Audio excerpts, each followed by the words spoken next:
Hello.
Hello, hello. Hi.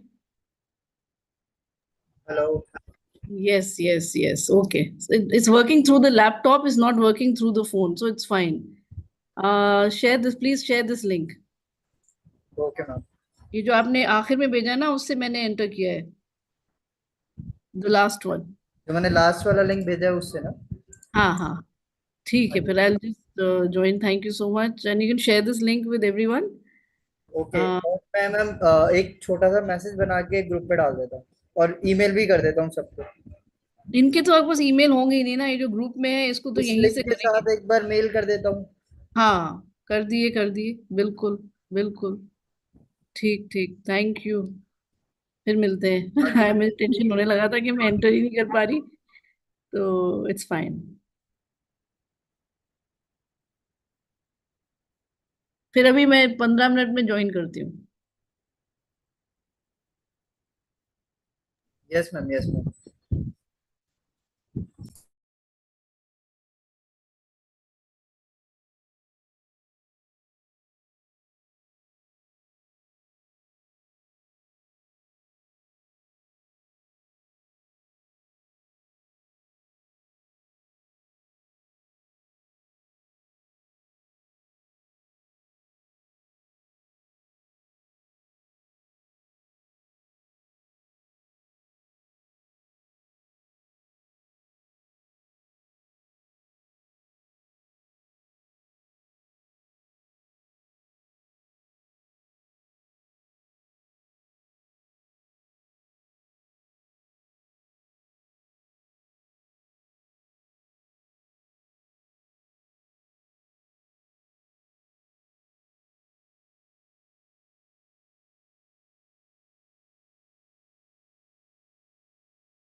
Hi Rajni, how are you?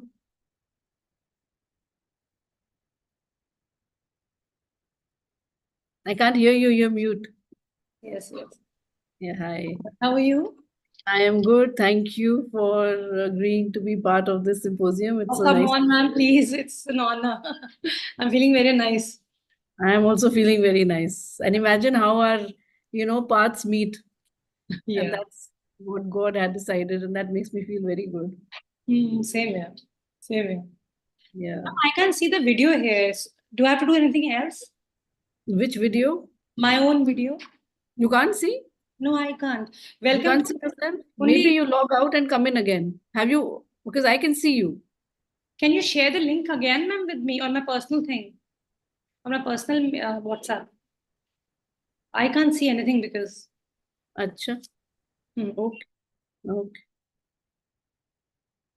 I'll do that.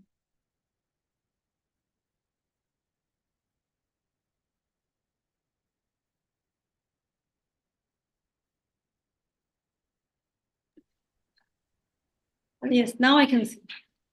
Good. Good. And that's your son? Now you mute Rajni. Rajni, unmute. Hello. Hello. How are you, my dear? Good evening. I'm good. Good evening. Nice to see you as well as your mom. That's so nice. I love it when children help their parents. I'll mute Oh, it now, ma'am. It's 6:10 now, so we have to wait.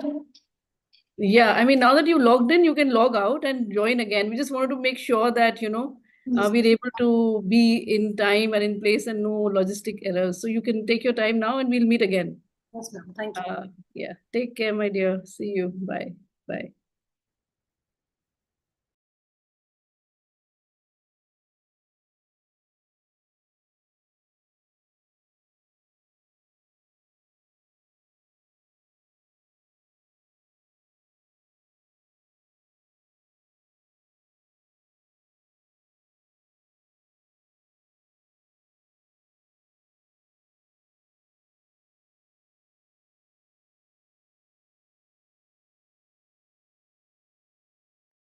Mr. Rohit, Dr. Victorian Dugnan कह रहे हैं, I am online but no possibility to open my mic or camera. So please shift him to the faculty.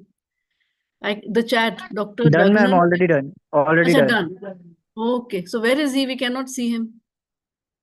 Ah, there he is. Okay. Thank you. Hi. Hi, Dr. Victorian. How are you? Hi. Thank you very much.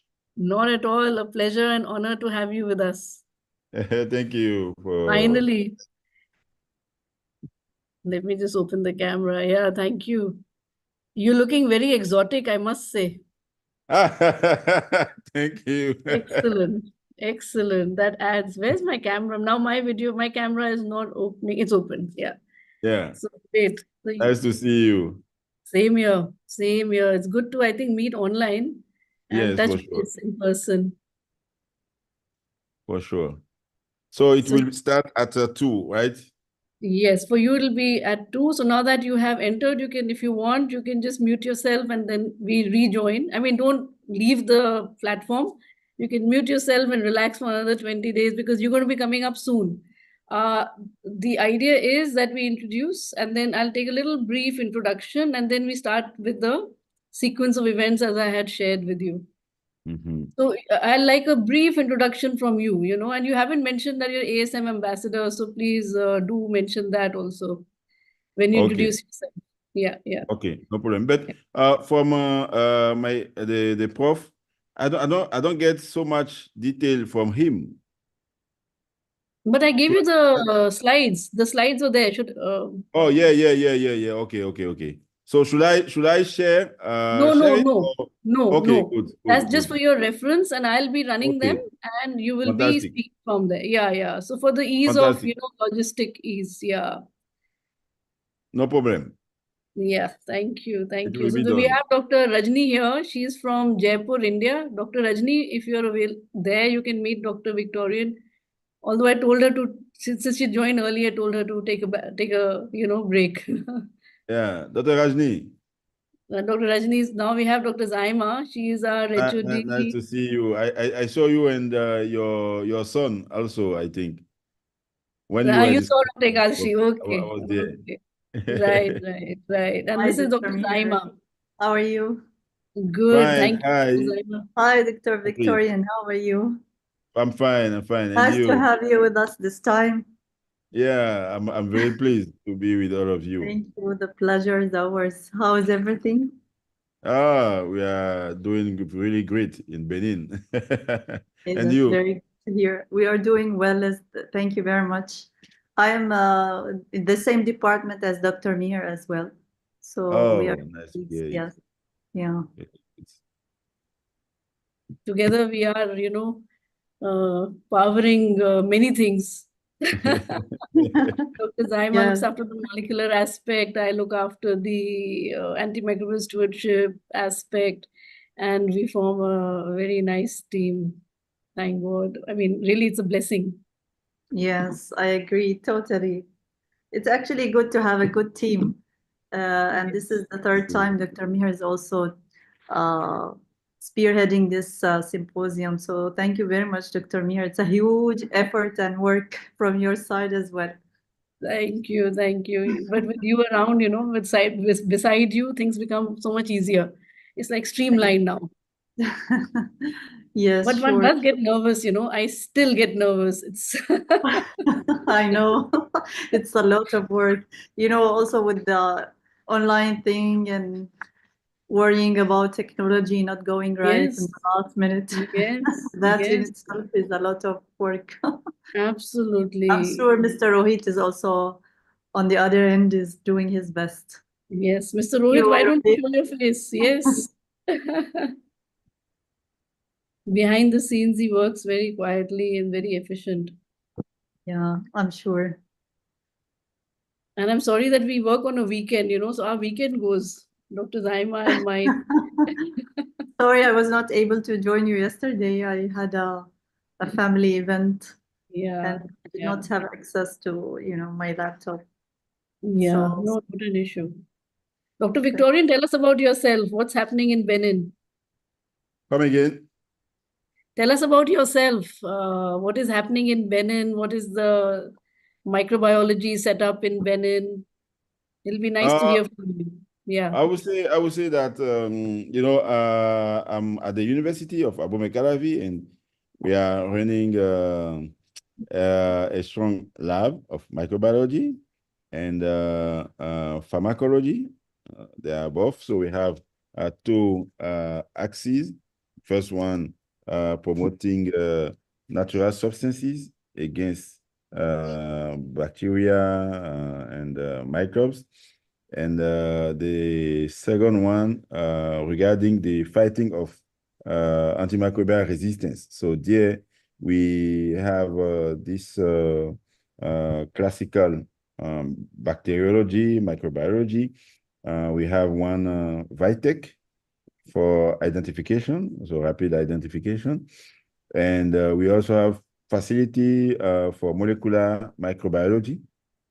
So we look Very for nice. genes, resistance genes, virulence genes, and also to explain how carbapenem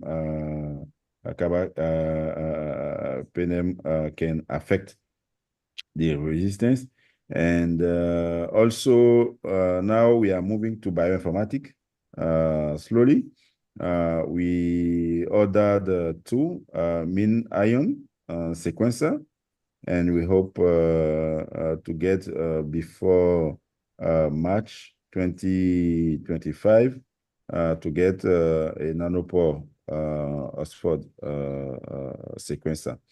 Oh, that is So lovely. for the moment, we use to sequence our strains with a partner in Finland or in Sweden. That's the two countries we are using, but we hope to get our own platform ready for next year. So So that's that. lovely. So funding is not a problem, it looks like. We have quite many funding, but it's never enough. You need you still need more and more and more. So that's why we are open for new collaborations. We are always happy to take contact with other colleagues from another country and seek for more and more grants. Yeah, that is true. Mm. Dr. Zaima and me, we are also working on the molecular sequences of CREs and AMCs, also ESBLs. And now with this DASH study, if you have some money and you can, just sequence some of the CRE which you get from urinary tract infections, then that would be absolutely fantastic. We're looking for funds. We don't have any funds for outside countries. We have for Oman, but not for outside. So if you can fund it Yeah. for yourself. Yeah, Yeah. the sequence, it's possible. It's possible to get some CRA data, but it's not only directed to UTIs. It's also related to hospital acquired infection. Okay. So not specifically urines, but also coming from other Bloodstream infections and yes, infection. yeah. So yeah. So that is very good. So we'll think, Dr. Victorian, if you can, then we can work on bloodstream as well and UTI as well.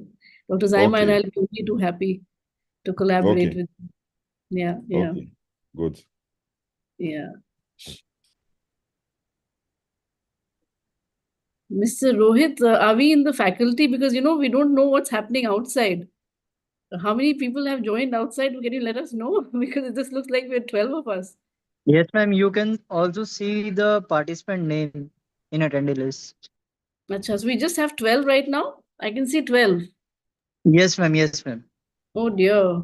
Oh, I see. Professor Ujala Ghoshal is already in attendee.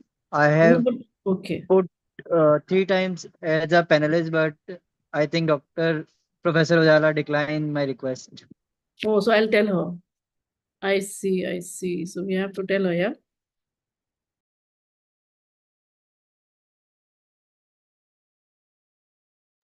So she has to accept your request.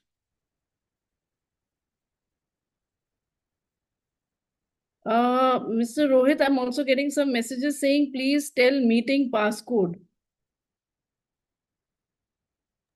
Ma'am, it's I will WhatsApp you, ma'am. I will WhatsApp you Yeah, There in meeting the please. group password. also. It's I the have a past. feeling that people are having a problem entering. It's there in the link shared in the group. It's I think 534 534 something like that. Okay. Yes, ma'am. So can we broadcast this? Shall we broadcast it in 5-3? Dr. Zaima, what is it? 5-3? It's 534 534 534. Okay. Yeah. 5-4, 5-3-4. Okay. Yeah, because it will request them to put the passcode before getting into this panelist link. Yeah. Please accept request.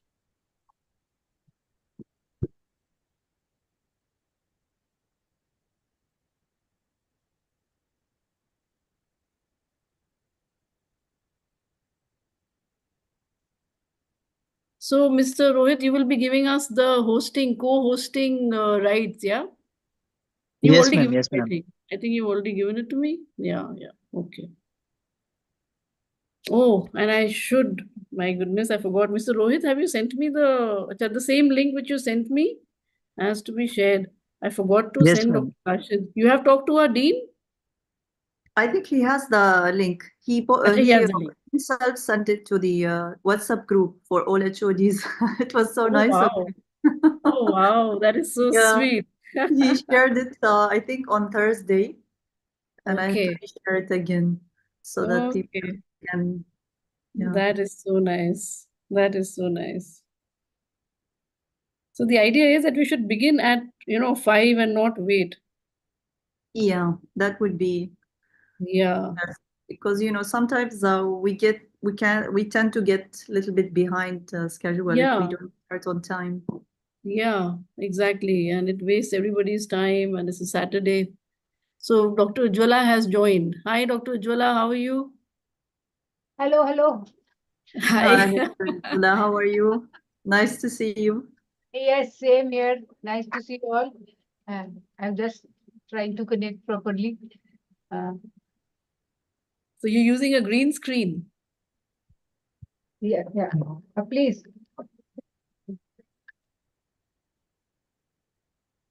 Hi. Hello, Hi. welcome. Hello, everyone. Hi, Hello. Dr. Oh, Ula. that Hi, my how are you? Rajni.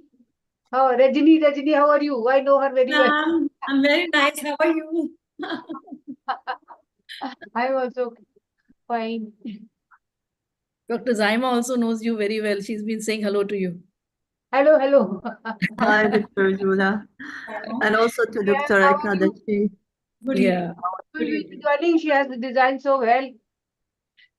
Huh? The background is so pretty. Oh, Yes. thank you.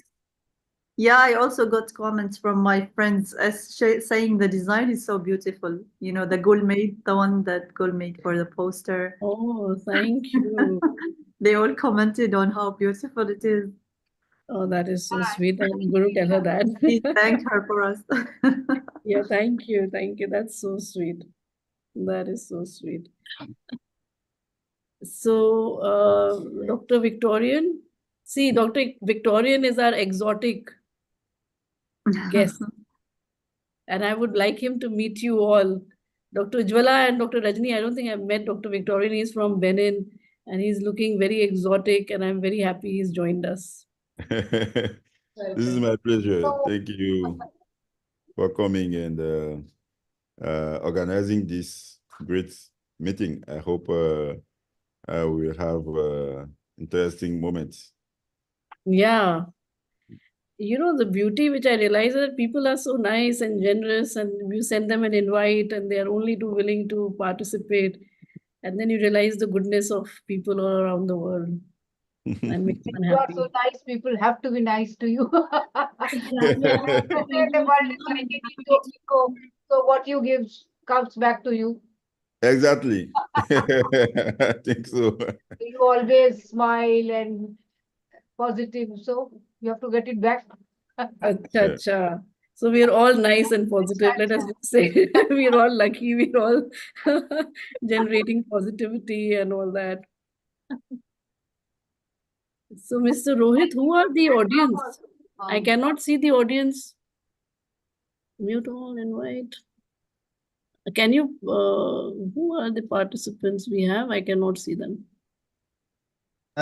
Ma'am, please check the full participant list. Full participant list. How do I check that? Webinar chat. Ma'am, there are 19 participants, I think. Can you see attendee list? Yeah. I can see participants there, but I can just see us. Then there is the Acha, attendee. attendees. Okay, okay, Yeah. okay. The second. Okay, Yes, okay. ma'am. Right, right. Hello, hello, everyone. So nice to see our wonderful guests. And I hope you all have a very, very fruitful scientific feast today. Dr. Chand Vittal has joined Mr. Rohit. Good to see Dr. Bruno Lopez with us. Welcome, Dr. Bruno. Hello, Dr. Chand Vittal. Thank you so much for joining us. And everybody else, everybody is a very august audience, and we are so thankful that you're joining us. Hi, Hello, ma'am. sir. Hello, sir. How are you? Thank you so much for giving us your valuable time. नमस्कार नमस्कार बहुत दिन बाद आपसे मिले. Yes yes yes yes मेरे को भी काफी दिनों के बाद देखने हैं. Ji, that is true. And thank you for so kindly accepting our offer. You are welcome. You are welcome. So you Thank starting on time? We should start on time. Dr. Bruno wants to say something. Mr. Rohit, can we open the mic for some time so that our audience can interact with us? After. I mean, it'll be a pleasure to listen to them. Yeah, Dr. Bruno, I think Yes, your ma'am. mic. Yes, ma'am. Hi, everyone. I don't think I can Hi. share my camera because it just allows me to speak. Okay. Yeah, I'm here. Yeah, okay. Hi. So thank you. Lovely meeting you online today. And I hope we have a great time together in this symposium. So we have You have we need very important guests. You have very important speakers.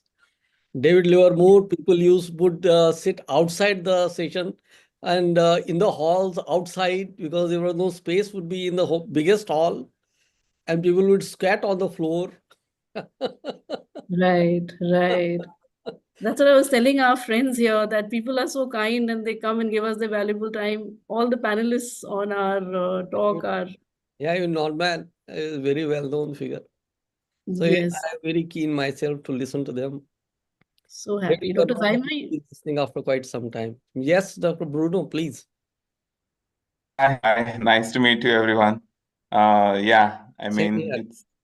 I just saw the list of the people and I just thought, okay, let me just come and see, because over the years, I think I'm in connection with Meher on LinkedIn, I think, right, Meher? And I think you see my work. yes, So it's nice that you have organized and you have managed to get all these people together. I'm sure it will be a wonderful talks that people will deliver yeah, today. But I hope nice to so. meet you all, and we hope for a very successful, presentations Yes, in what people are going to tell us and how they're going to enlighten us. I think that's the word I should use from yeah. their experiences in the past. Yeah. Yeah, that is true. That is true. And really, LinkedIn is a great platform to getting to know wonderful people. And thank you for finding time for us. Dr. Zaima, you wanted to say No. something? Thank you, Dr. Meher, and thanks to all the esteemed attendees in this very nice gathering. I'm sure that everyone is here to listen to these interesting talks. Thank you, Dr. Bruno, and the rest of the team for joining us today. It's an honor, really. And I'm sure Dr. Meher works very closely to most of you, but it's an honor also for us to collaborate here in Sultan Qaboos University with all the collaborators from India. And now we have also in Africa and the rest of the world. It's a huge honor for us. So thank you for finding the time to join us here today. Thank you, Dr. Zaima. Mr. Rohit, our dean is in. Please let him inside the faculty group. Dr. Rashid Al-Abri. And even he had a problem with the passcode. I wonder what you're going to do. Hello, Prof. Rashid. Wonderful having you with us. And our event manager is going to just transfer you to the faculty group. Let me just see if there are others on board. This is the tricky part, and you keep looking and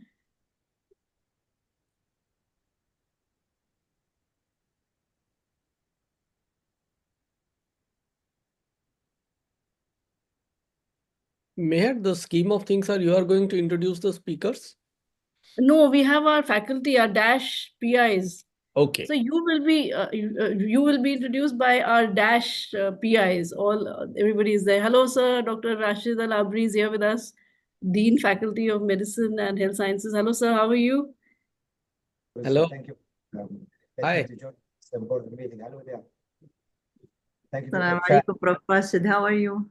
Walaikum salam, Dr. Zaima. How are you? Thank you for I'm this. good. Thank you. It's an honor to have you with us today. Thank you. It's my On honor. Saturday.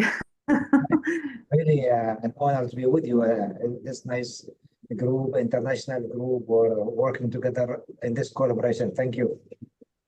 Thank you for very much, finding Prof. time for us. Prof. Rashid, I know you are so busy and you're always there for us, and that's really something we really rely on your expertise and your support always. That's kind of you. It's my pleasure. And then we are doing very hard work. And this gathering you and Dr. Zaima have made I'm happy with it. And also we are looking forward for future collaboration, either in the education or in research. Yes, absolutely. Absolutely. We're very committed to it, and with you, we will definitely move. We'll move from strength to strength. We have Khalid Al-Badi, Dr. Khalid Al-Badi, who wants to speak. Mr. Rohit, can you please unmute him?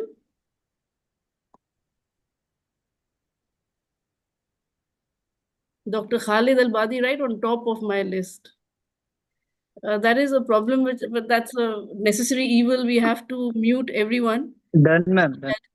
Done. But I can still see him mute. Ah, not sure. Some of our faculty is still not with us. I wonder if they have the passcode or not. Let me just share this passcode. Passcode is in the link, Dr. Meher. Oh, hello, sir. Hi, namaste, namaste. Namaste, most welcome. Namaste, namaste, namaste. Namaste, Dr. Badal. Namaste ji, namaste. Just to for Welcome, Prof. Dr. Al-Abri, Rashid Al-Abri, yeah. Yes, Namaste. Dean, Faculty of Medicine, Dr. Abri, Dr. Raman Sardana is co-hosting. Hospital Infection Society of India is co-hosting this event. And we have many big giants with us. Dr. Chand Vattal is another huge giant from India, and we are really, really delighted to have. When he will see me, he will realize how huge. Hello? Yeah, hi. Namaste, Professor Ujala. नमस्कार sir, कैसे हैं? All God's grace, all God's grace. Mr. Rohit, Dr. Abdul Ghafoor has joined. Will you please shift him to the faculty? Dr. Raman, please Done, carry on. Yeah, I'll just message some people. I'm leaving the stage to you for the moment.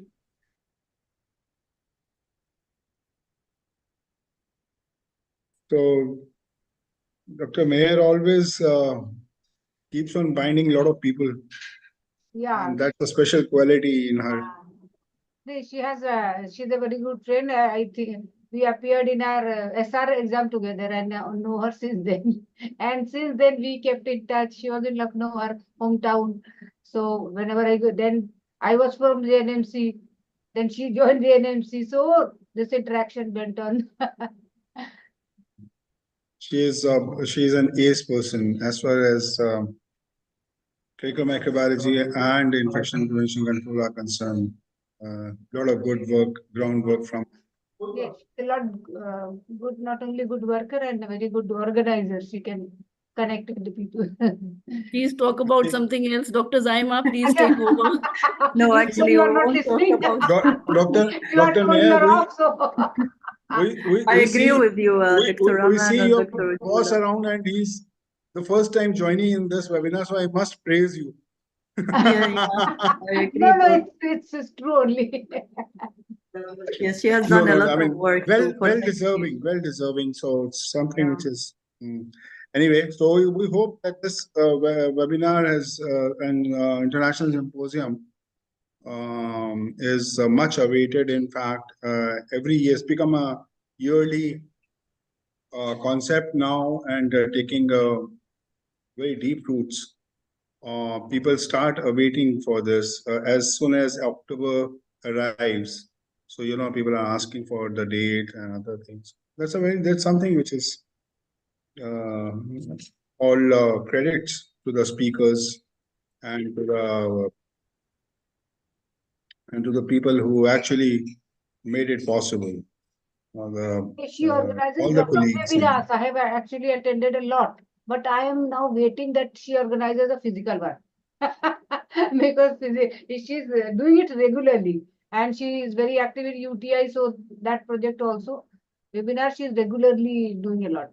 But this way, a lot of people. Now it is right time that you organize something physical. Right. This now is a lot of people are together. Big platform now. This is how a lot of people do join, who may or may not be able to. There are so many conferences happening, so many webinars and seminars and symposia happening. Yes. So, and they're good quality things which are happening. So it's very difficult for people to choose this way, people want to know something which is, how to proceed with the challenges on ground, and so I think that is where we connect very well. Yeah, and One Health is one of the priority of Government of India and ICMR also. So that way also it is very good. This topic is, Right, I right, think, right. quite like suitable. So,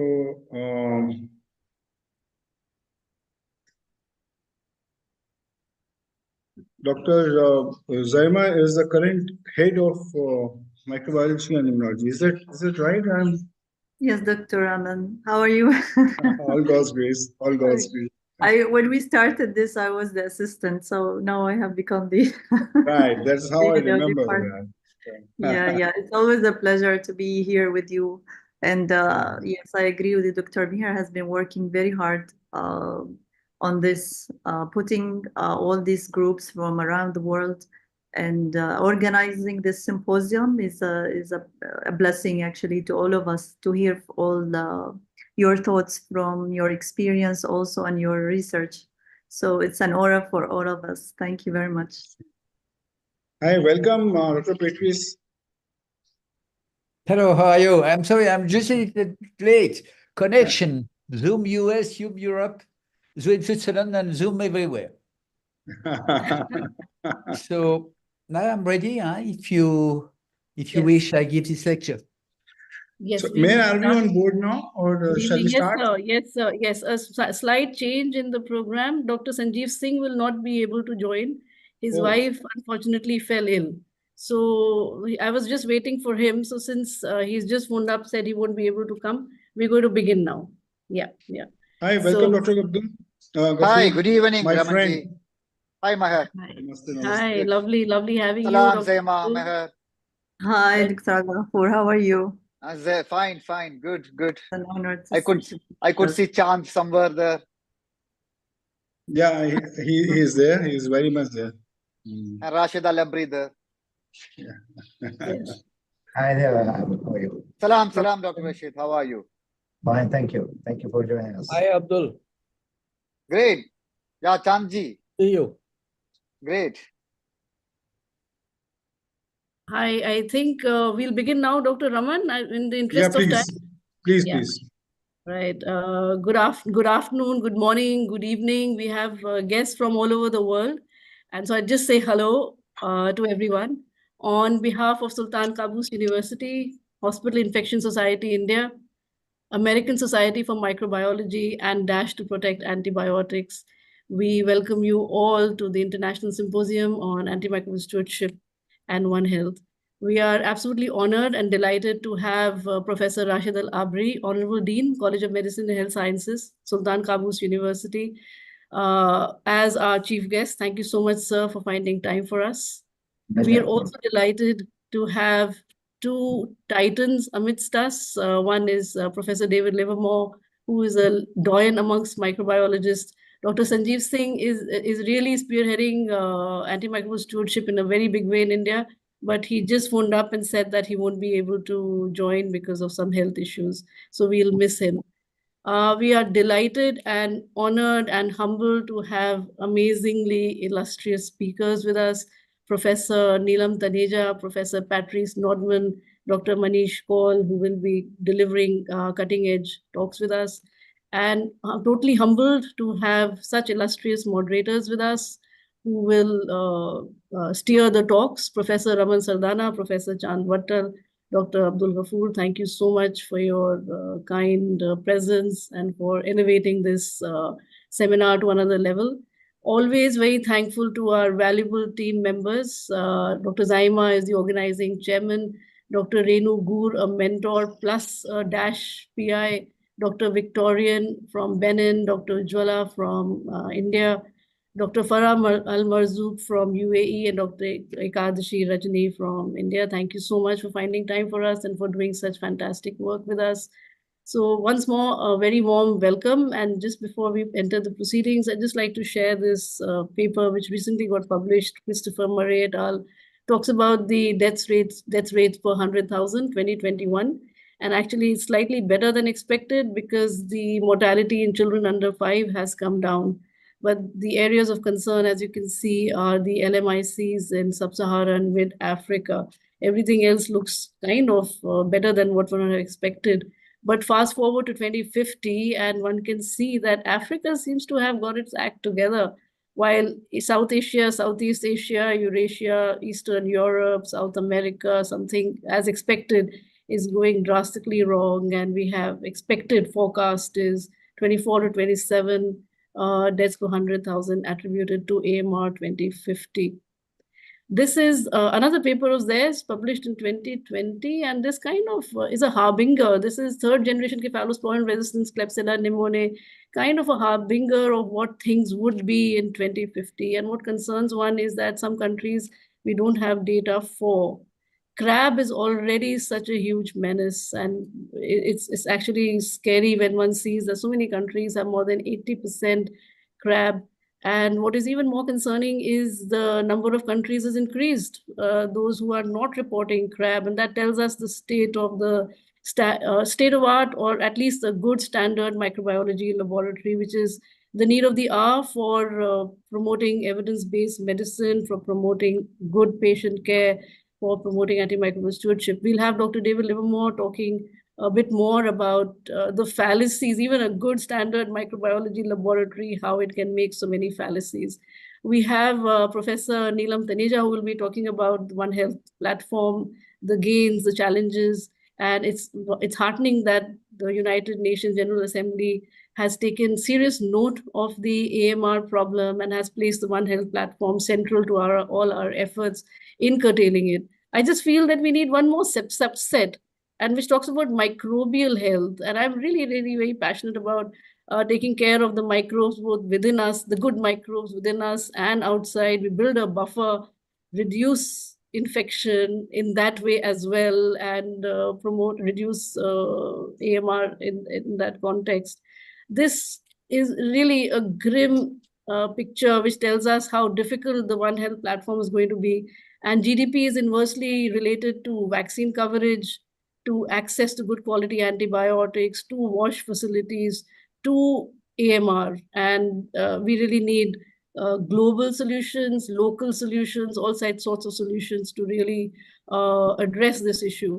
A recently concluded study by the DASH group showed exactly what we were suspecting, that the susceptibility profile of the standard antimicrobials is for UTI is significantly higher in the high income countries compared to the low and middle income countries.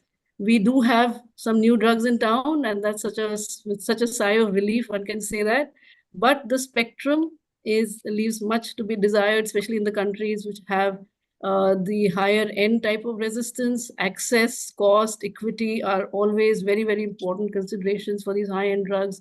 They are reserved, and we're so honored that we have Dr. Patrice Nordman with us, who will be walking us through the resistance. I mean, they've just come, and we're talking about resistance. And as we're talking resistance increasing to these drugs, we also have Enmetazobactam, a homegrown FDA-approved antimicrobial. Dr. Manish Paul will be talking about the challenges in developing drugs against XDR and PDR gram-negative bacilli.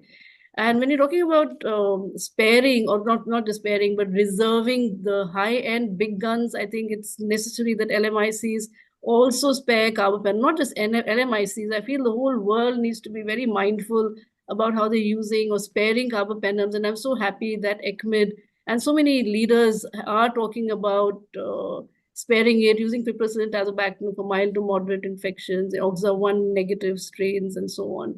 And the DASH study is also trying to promote mindful, judicious use of antimicrobials. These are the centers who have so kindly agreed to work with us. We are analyzing the data which we have got, and of course, nothing new here. We find that nitrofurantoin is by far the best drug around. Fosfomycin in those countries who are testing it. We would like to recommend fosfomycin in the Middle East. And of course, we do keep talking about how useful nitrofurantoin is, because it works in ESBLs and so many MDRs, low collateral damage. Our wish list includes that we in Indian subcontinent and the Middle East start testing mesalenam, nitroxylin, tamoxilin, and fosfomycin. This is in-house study, and we found excellent outcomes, and would love to translate this into the DASH work as well. And as I come from an LMIC, we know that it's so important to have phenotypic, cheap, simple tests to identify these resistance, and that's something we would like to promote as well. As well as, of course, if we get the funds, we would like to carry on understanding the molecular levels of resistance amongst our participating centers.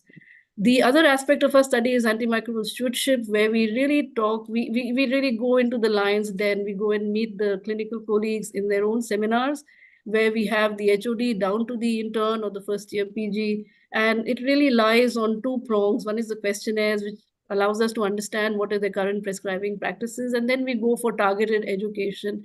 And as we must understand, I'm really passionate about our own flora, which call us home. And it's so important that we are very mindful and very caring and rather custodians of our microbiota, both within and without, green our environments. And of course, if we are mindful about the antibiotics we're giving, we need to understand also the collateral damage to us, to our patients, and how judicious use is important. And again, infection prevention control has such an important role to play. We come back, so this questionnaire, we need to thank Dr. Ken, and we analyze it, and we come back to the same clinical colleague seminar room, talk about appropriate prescribing vis-a-vis their responses, and of course share a local targeted antibiogram, and we try to get a consensus built.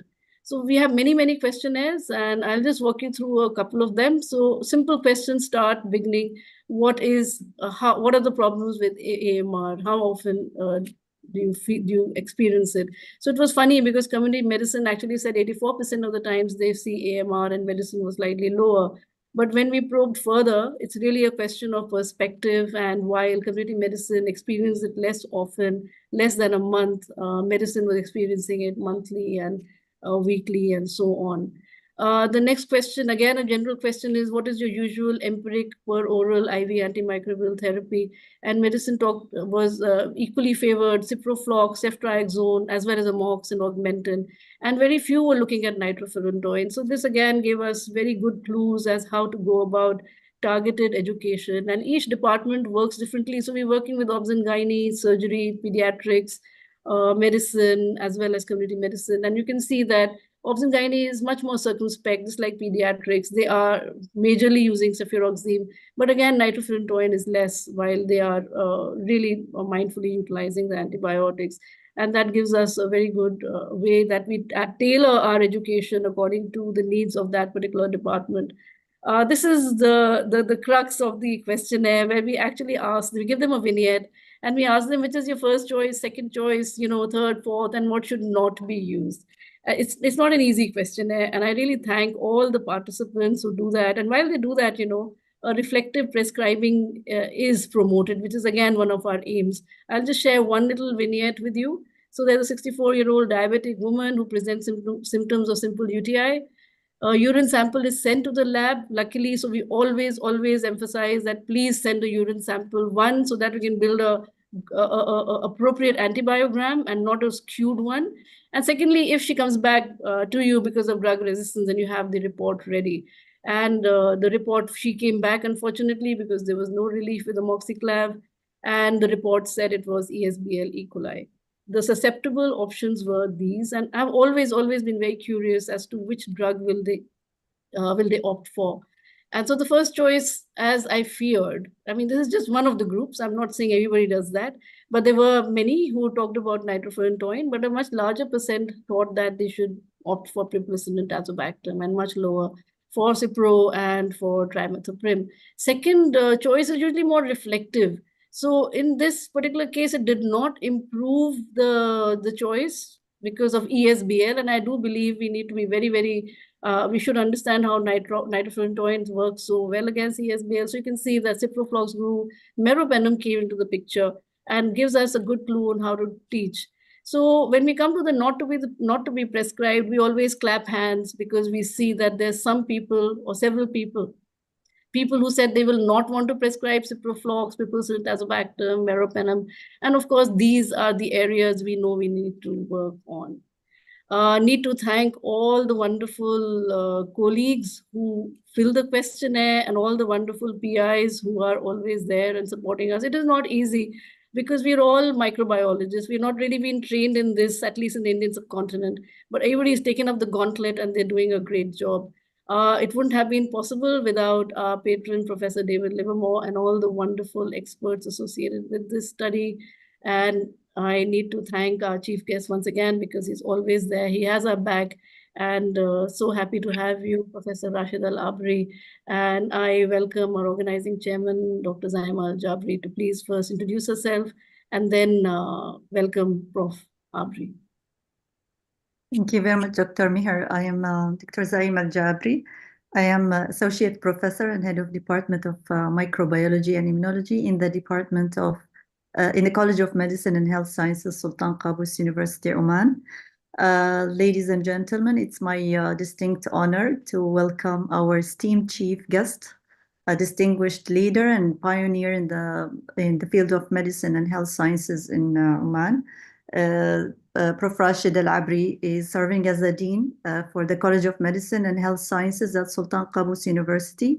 He is also a senior consultant in the ENT surgery with a legacy that has shaped our institution and impacted healthcare in Oman. He is a graduate of inaugural class of the College of Medicine and Health Sciences at SQU. He was awarded his MD in 1993, making the beginning of an exceptional career. He also pursued a postgraduate training in the United Kingdom, where he achieved his FRCS in 1999. And from 2004 to 2018, he led the ENT division within the Department of Surgery, establishing it as a leading center of excellence. And as a Director of Development and Quality at SQU Hospital, from 2006 till 2013, he introduced transformative quality initiatives and programs, elevating the hospital standards to international acclaim, yielded significant advancement, and he spearheaded the establishment of a comprehensive risk management program and improved healthcare and safety guidelines, quality management protocols, internal auditing system in SQH. These accomplishments actually garnered recognition from the WHO, which appointed him as chair of the WHO Collaborating Center for Quality and Patient Safety Training in Oman. That was the first such center in Eastern Mediterranean region. And he further contributed to Oman Medical Education as the program director for the ENT residency program at Oman Medical Specialty Board from 2007 to 2016. And from 2016 to 2022, he served as the head of Medical Education and Informatics Department, where he played a key role in advancing medical education methodologies and integrating modern learning technologies. In his role as the head of medical education and informatics, Professor Al-Abri elevated the unit to an academic department. He expanded skills lab activity and introduced simulators for medical student training and played a key role in establishing online learning, aligning with the college new vision. Professor Al-Abri also is an esteemed academic and medical professional. He has published extensively with an H index of 24 over 12,200 citations, demonstrating his influential contributions and also international recognition in the field of ENT as well. And of course, during COVID, he has numerous collaborative research initiatives, including COVID-19 studies, with both Pan-Arab Rhinology Society and International Global Consortium for Chemosensory Research. And today, as we gather here, we also are proud of having Professor Al-Abri to celebrate with us this continued journey in the medical education and healthcare. We are privileged to be joined with this visionary whose dedication and accomplishment inspires us all. So please join me in warmly welcoming our chief guest, Professor Rashid Al-Abri. Thank you. Thank you, Dr. Zaima. Thank you, Dr. Zaima, for this really introduction. And I would like to thank Dr. Rizvi for organizing both of you this important meeting actually to Oman. And I would like to welcome all of our colleagues who join us today in this important meeting. Also, I'm really would like to see a lot of research coming out of this meeting as a collaborative research between this group and Sultan Qaboos University. I'm happy to support all the initiatives coming from your department, Dr. Zaima, Dr. Mayor Rizvi, on aspect of antimicrobial, as it's very important to our community and also important to our generations who's currently now, especially in public, as you know that they can get the antibiotics from different centers, and they develop resistance to such antibiotics. But I'm really happy to be with you today and to start this journey.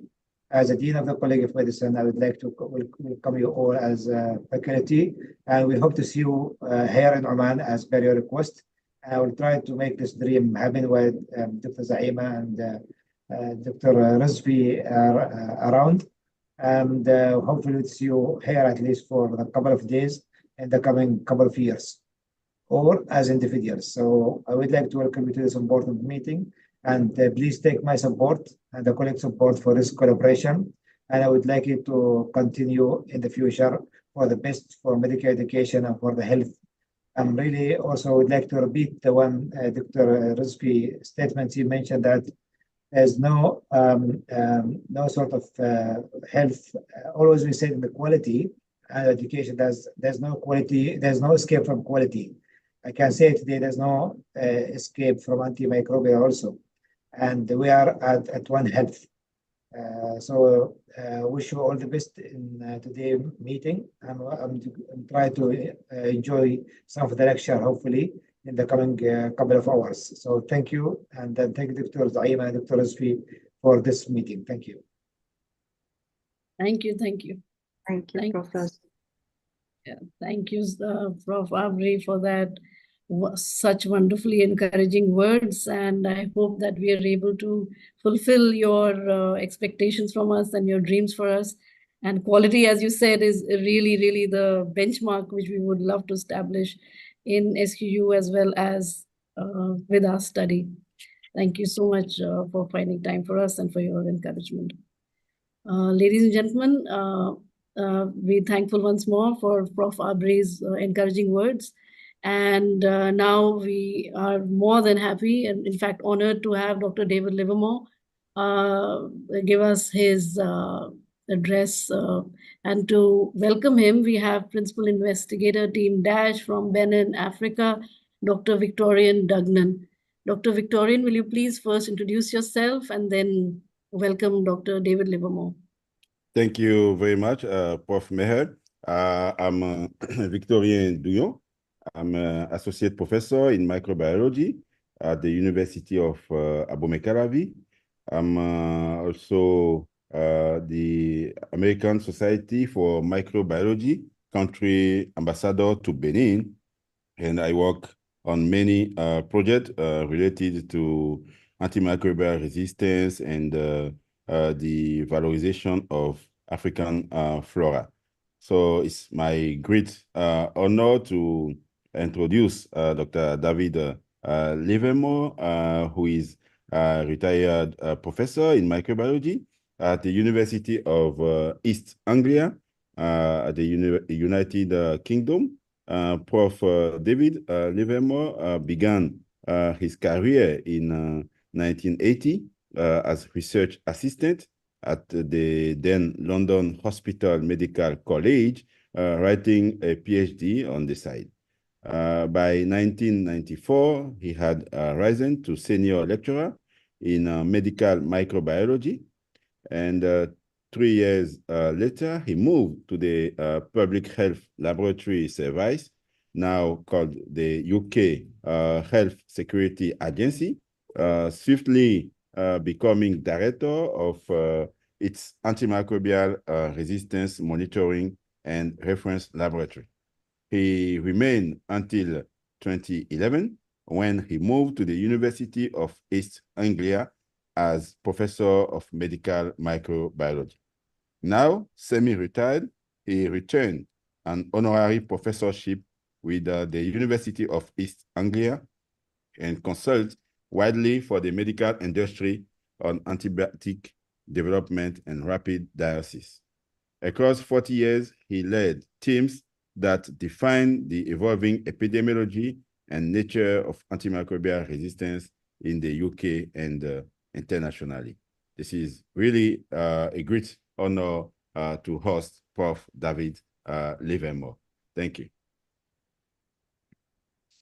Right. Thank you. Thank you so much, Dr. Victorian.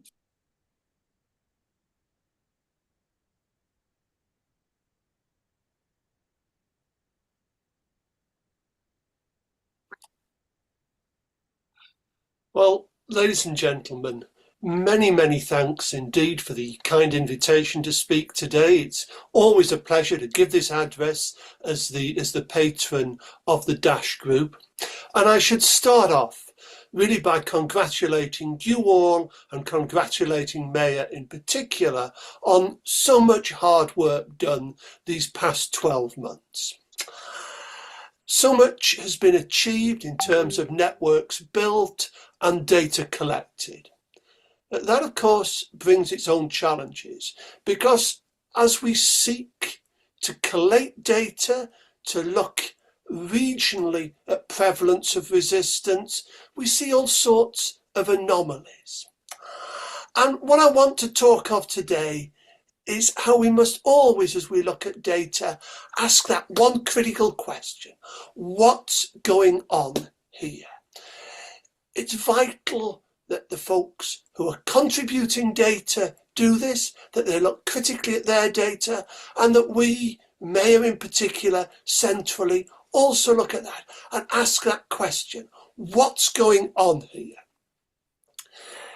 It was a question that I've taken from a book, Radical Uncertainty, by John Kay, who's an economist, and Mervyn King, who was previously the governor of the Bank of England during the financial crisis of 2007 to 2008. And he writes, "The question, what is going on here, sounds banal, but it's not. In our careers, we have seen repeatedly how people become immersed in the technicalities, engaged in day-to-day preoccupations, and have failed to stand back and ask, what's going on here? We've often made the mistake ourselves. And I have as a scientist as well. And it's absolutely critical as we push DASH forwards that we keep asking these data, this question, particularly as we see more unusual data. And I want to try to exemplify this with some of the data that DASH has recently shared with me. Now, the data which I'm going to put up on screen in a moment, they're all from E. coli, they're from various participating centres. Now, I know from experience and a knowledge of mechanisms that for E. coli, you should always see more resistance to first generation cephalosporins than to second, than to third, or to fourth. You should always expect to see more resistance to cephalosporins of any generation than to carbapenems. And because there's more enzymes that modify gentamicin than amikacin, you expect to see more resistance to gentamicin than to amikacin. And because it's an inherently less active antibiotic, you expect to see more resistance to coamoxiclav than to piperacillin tazobacter. So those are my preconceptions and my expectations. And whenever I'm asked to look at a data set for E. coli, I start with those in mind, and I'm struck whenever I see a difference from them. We'll come to why those differences may exist a few slides hence, but let's look at a few examples first. These are data for Oman, 13 centres, many thanks to everybody who's participated. And I've highlighted the cephalosporins in yellow. Now, as I say, I expect to see more resistance These are actually susceptibility, so less susceptibility to first generation than to second generation, to third, to fourth. So let's have a look at this top row. Cefazolin, lower susceptibility than later generation cephalosporins. These three rather equal. Well, if it's all extended spectrum beta-lactamases, that's not too surprising. But there's something strange about this 16% susceptibility to cefazolin, because it's lower than the susceptibility to ampicillin. Now, everywhere else that the two drugs are tested, cefazolin has higher susceptibility. Strange. What's going on here? Now, Oman 7, lower susceptibility to cefazolin and cefuroxime than to ceftazidime and ceftriaxone. That's what I'd expect, but very much higher susceptibility, 90% to cefepime. That's different to almost all the other centres. I can think of a mechanism, a high prevalence of AMP-C beta-lactamases that would give it, but I would like to see that mechanism confirmed by direct examination of some isolates. Here's another anomaly. Oman 8, ceftazidime, 80% susceptibility. 17% higher than ceftriaxone. Now, given that most of the resistance you would expect would be extended spectrum beta-lactamases, that's a very large differential in ceftazidime's favour. It surprises me. And then look at cefepime, down to 48%. How can we have almost twice as much susceptibility to ceftazidime as to cefepime? That's very unusual. Here's the other extreme. Cefazolin 35%, second, third generation cephalosporins all around 50 to 60%, all looks very reasonable. But then cefepime down at 19% susceptibility. That's incredibly low. Were there really a lot of isolates that were resistant to cefepime but susceptible to these other cephalosporins? If so, that would be quite exceptional. And then move away from the beta-lactams a moment. You expect higher susceptibility to amikacin than to gentamicin, and for Oman 13, and more narrowly for that matter, Oman 12, you've got the opposite pattern. What's going on here? Let's move to the Indian subcontinent. Now, the slide here is a mixture of Indian, Pakistan, Bangladesh, and even Maldives centres. You expect more susceptibility to carbapenems than you had to cephalosporins, but subcontinent 2 here has the opposite pattern. Now, I believe they're carbapenem results because they've got remarkably similar results for both carbapenems. That increases my confidence. But how is there more susceptibility to cephalosporins than to carbapenems?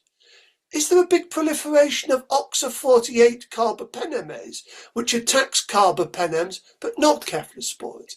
I can think of a mechanism, but to see it on that scale would be exceptional, and I would want to see molecular confirmation before I publish.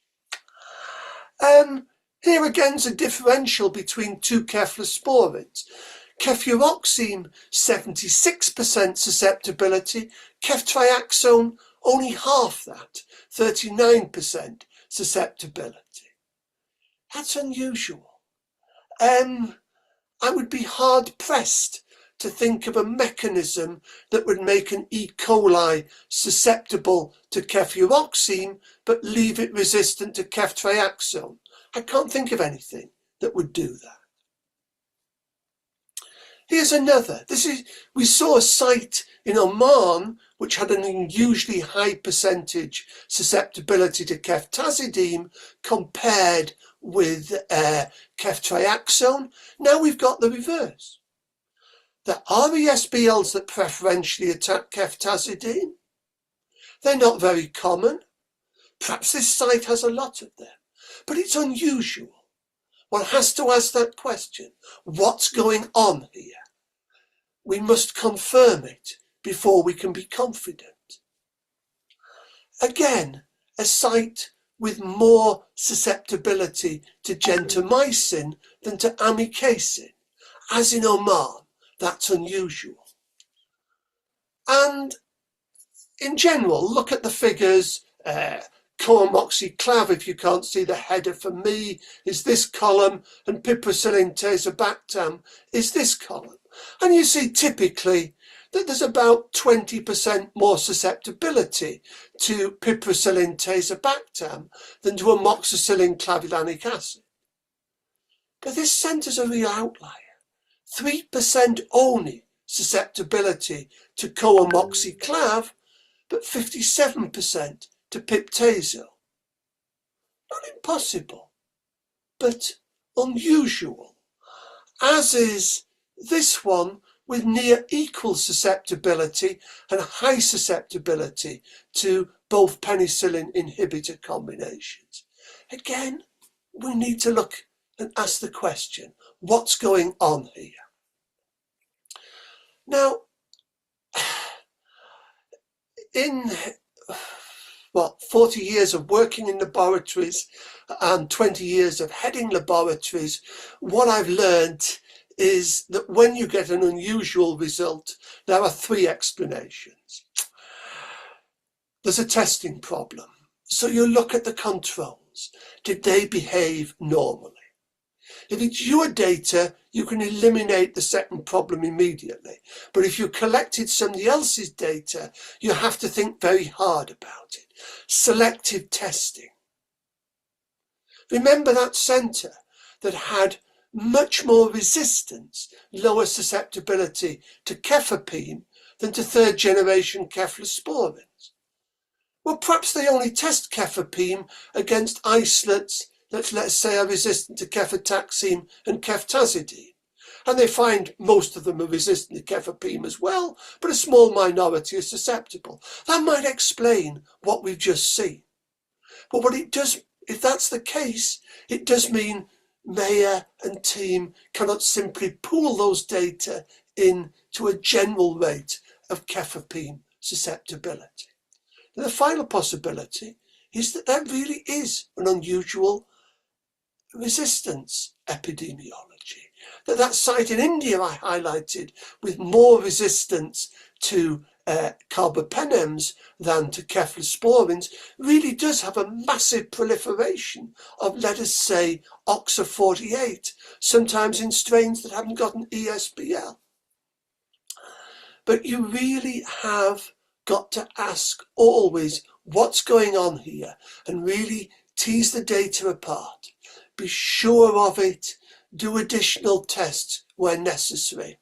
And I learnt my lessons the hard way when I joined what was then the Public Health Laboratory Service in 1997. One of the most remarkable things I saw was that we had a system for collecting data on the susceptibility of bacteremia isolates. Every country, every hospital, forgive me, up and down the country reported the susceptibility of their bacteremia isolates to us. Now, I knew that there were a few very, very rare reports of ampicillin resistance in Enterococcus faecalis. But I was startled to see that 10 or 20% of the reported Enterococcus faecalis were ampicillin resistant. And I thought, is there a massive outbreak that we know nothing about? And then I looked a bit more and I got some of these isolates and I realized they were all really Enterococcus faecium, not Enterococcus faecalis. And until we moved to MALDI-TOF identification, this was a persistent problem in the UK. So in the data that are coming in to Dash, and thank you all for them, thank you for your contribution, there are anomalies. These are anomalies that you, who know these data better than anybody, can best help to sort out. Is it a testing issue? Has there been a problem? Or is it selective testing? If it's selective testing, please let Maya and the team know. Or is there really something unusual in the epidemiology of resistance at your site? So let us work collectively to a great effort to ask what's going on here. And I'm more than happy to participate in teleconferences to discuss any site's antibiogram or antibiograms from different sites as they come in and are put into tables that might form the basis of papers, because we need to sort these sorts of issues out before we publish. And if you think you have challenges here, let me end on something quite different, but quite fascinating. These are data from the Czech Republic in Central Europe.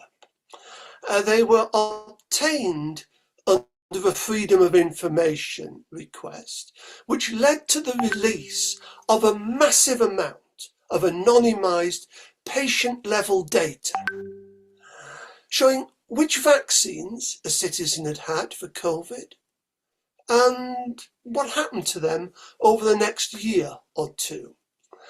And a man called Steve Kirsch, who is a tech he's not a biologist or a medic, but he's a tech entrepreneur who is rather skeptical about COVID vaccines, much more so than I am, did a wonderfully simple analysis. He simply looked and said, well, you get one or other of these vaccines, and it's pretty random which one you get. But whichever one you get for the first shot, you tend to get for the second and any subsequent shots. So, majority of people got Pfizer, a large minority got Moderna, and there was no real pattern to which one they got. So he asked the question, you get vaccinated, how likely are you to die within 1 year? Simple question. Can't fake death, or at least not very reliably. And what he finds is if you're in your mid-40s and you had the Moderna shots, you're 1.5 times more likely to be dead within a year than if you had the Pfizer product. And that differential persists right up to an age of 100.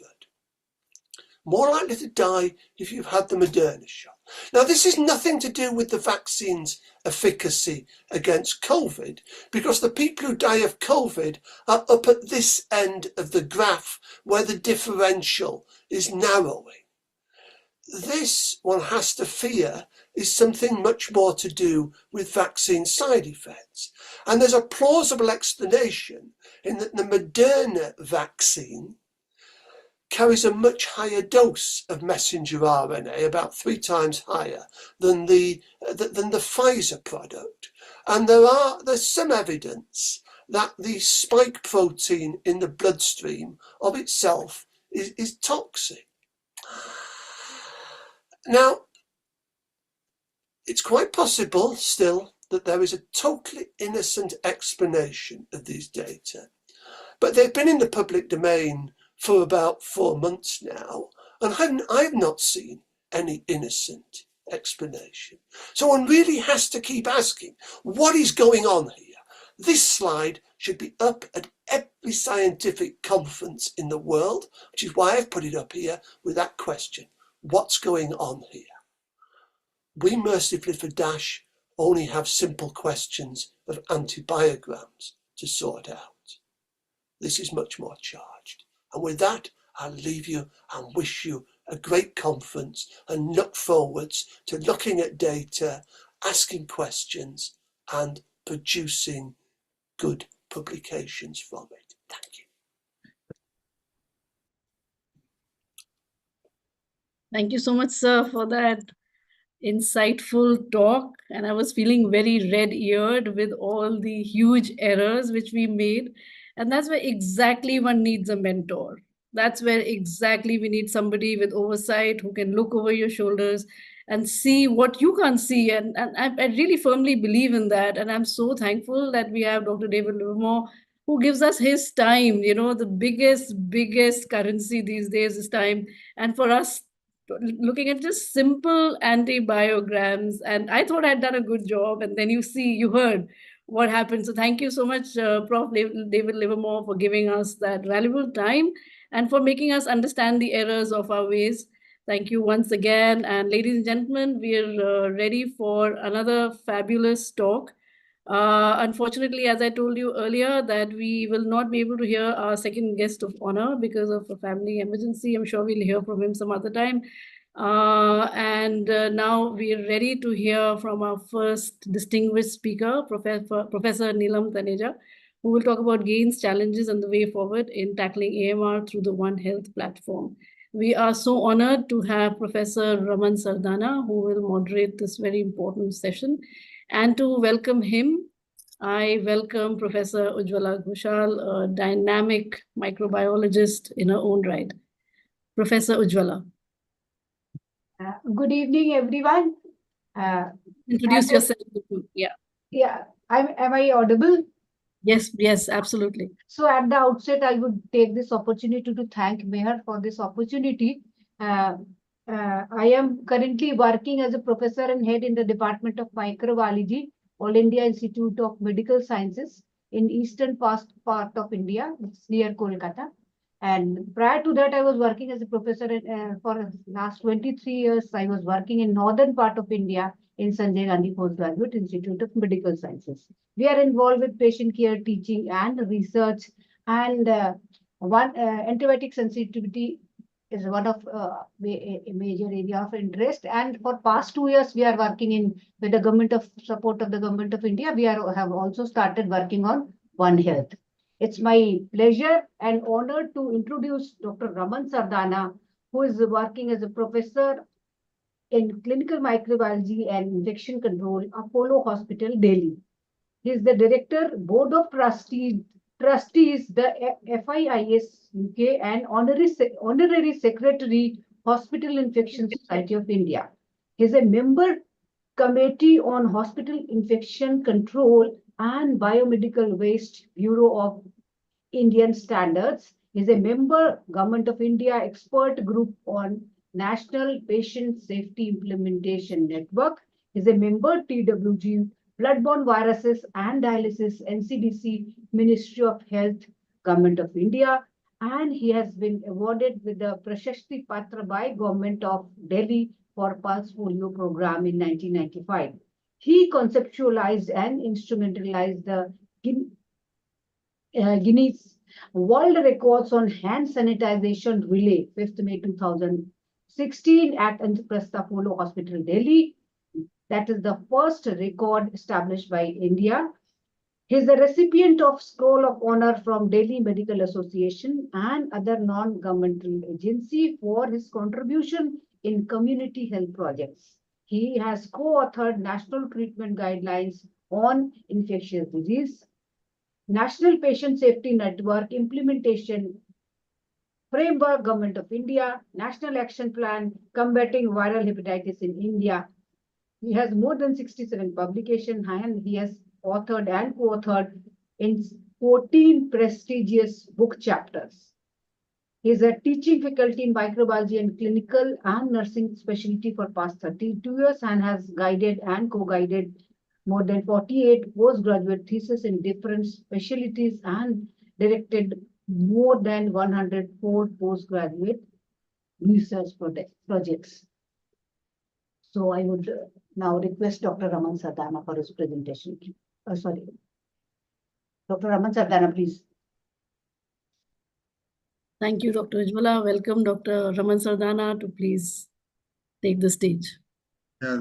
Thank you, Dr. Ujjwala, for those very kind words, and thank you, Dr. Meher, for giving this opportunity once again to collaborate. with DASH and with ASM and with Sultan Qaboos Hospital, University Hospital. Really indebted to all of you for this collaborative effort internationally. Now, Professor Neelam Taneja, if you people who know her profile very well. In fact, she doesn't need actually an introduction, but some formalities. So she's a professor and head at PGMR Chandigarh Medical Microbiology. She is a nodal officer for ICMR Coordinating Center on AMR, and she's also a member of WHO Advisory Group and very well known, in fact, on bacterial priority pathogen lists. Expert member of many national and international organizations like ICMR, DSDBT, BIRAC, WHO consultant for Nepal, ICMR. I mean, you name the organization which are active, very actively involved, and she is into it. And not only that, she is well revered there for her work and contribution. She has received numerous awards globally, as is expected, and that includes fellowships from WHO, National Institute, International Development Award for Young Women Scientists, and also, has got more than 240, so about 250 highly peer-reviewed articles. Very well read those articles. Some of them actually are very, very relevant to what we are talking today on. And areas of interest, as you would have guessed by now and would have seen by now, is AMR, One Health, enteric infections, HAI, and UTI, all the current topics which are targeted and focused upon by world organizations at the moment. So without taking any more, I'll come back with after the talk or something which need to be said about One Health and how people in the world are taking World Health. So, Dr. Professor Neelam, over to you, ma'am. So, and the audience. Thank you, Raman, for this kind introduction. And I would like to thank Meher, who is my very important collaborator, I would say international collaborator, who invite me to give this talk. This is an area where I have been working for quite a long time when this entity One Health was also not there. So I have, can I share my screen if I'm audible? Yes, ma'am, you're audible. Yes, ma'am, please share. Okay, in case there's something wrong with the, I don't know whether I'll be able to share from my laptop or not. You want me to share? Okay. Yeah, If you want that's why I sent my PPT. Okay. So if you can share from there and we can be. Sure. Can you see the screen, ma'am? Yes, I can see the screen. Others can, yeah. So, yeah. So we all know that AMR is a critical global health issue. In fact, we have already started seeing that in 2019, there were 1.27 billion global deaths attributed to it, and 4.95 million deaths associated with AMR. Currently, AMR is killing more than HIV, AIDS, tuberculosis, and malaria combined, and by 2050, it is expected that it will lead to a reduction of 2 to 3.5%. And even the livestock production will fall by 3 to 8%. And the cost is going to be enormous. But AMR is also a problem of inequity that is going to affect the marginalized and poor societies rather than the affluent world. So we in Asia and African continent are going to face the maximum impact of this. Next, please. So AMR does not have any geographic or human or animal borders. And this is well exemplified the example of MCR1, which spread all over the world. Next, please. And this is, AMR is also a global food security issue, food safety issue. Of the 41 antibiotics which are currently being used on the animal health side, 31 are also used in the human health side. And there are no new discoveries on the horizon on the animal health sector. The antibiotics are used for disease prevention, to contain outbreaks, as growth promoters, and prevent contamination of food chain. So this shows that the crisis of AMR is dire. Next, please. And these shows the predictions by 2030 that the global trends in antimicrobial use in food animals is going to rise by a staggering 67%. And if you see the upper picture, most of this is going to happen in India. Next, please. So India is I would say, the hub of AMR or capital of AMR in this world, and also the region of South Asia. So if we see, there are certain most important risk factor to spread of AMR is basically the consumption of antibiotics on the human side. So this consumption is increased. The consumption of broad spectrum antibiotics is increasing in India, whereas the production as well as the consumption of narrow spectrum antibiotic is going to decrease, is decreasing very fast. In fact, some of the narrow spectrum antibiotics are very difficult to get in the market. Next, please. So these are the causes of AMR crisis. You must have seen these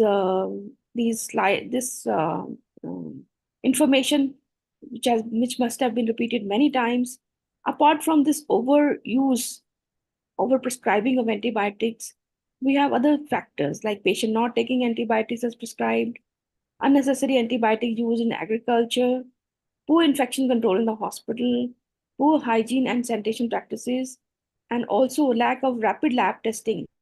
Because these tests are not available, it is very difficult to differentiate the viral causes from the bacterial causes. In fact, we did a study in which we made a decoy patient, and the decoy mother, she went to the chemist in Chandigarh and nearby regions, and she said to the chemist that my son is not well and he's having URI. Can you prescribe some medicine?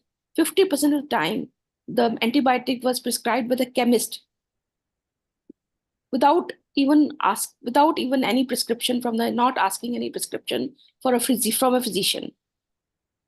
In the rest of the 50%, the decoy mother, she asked that my son is really unwell. I'm not able to go to the physician. Give a strong medicine.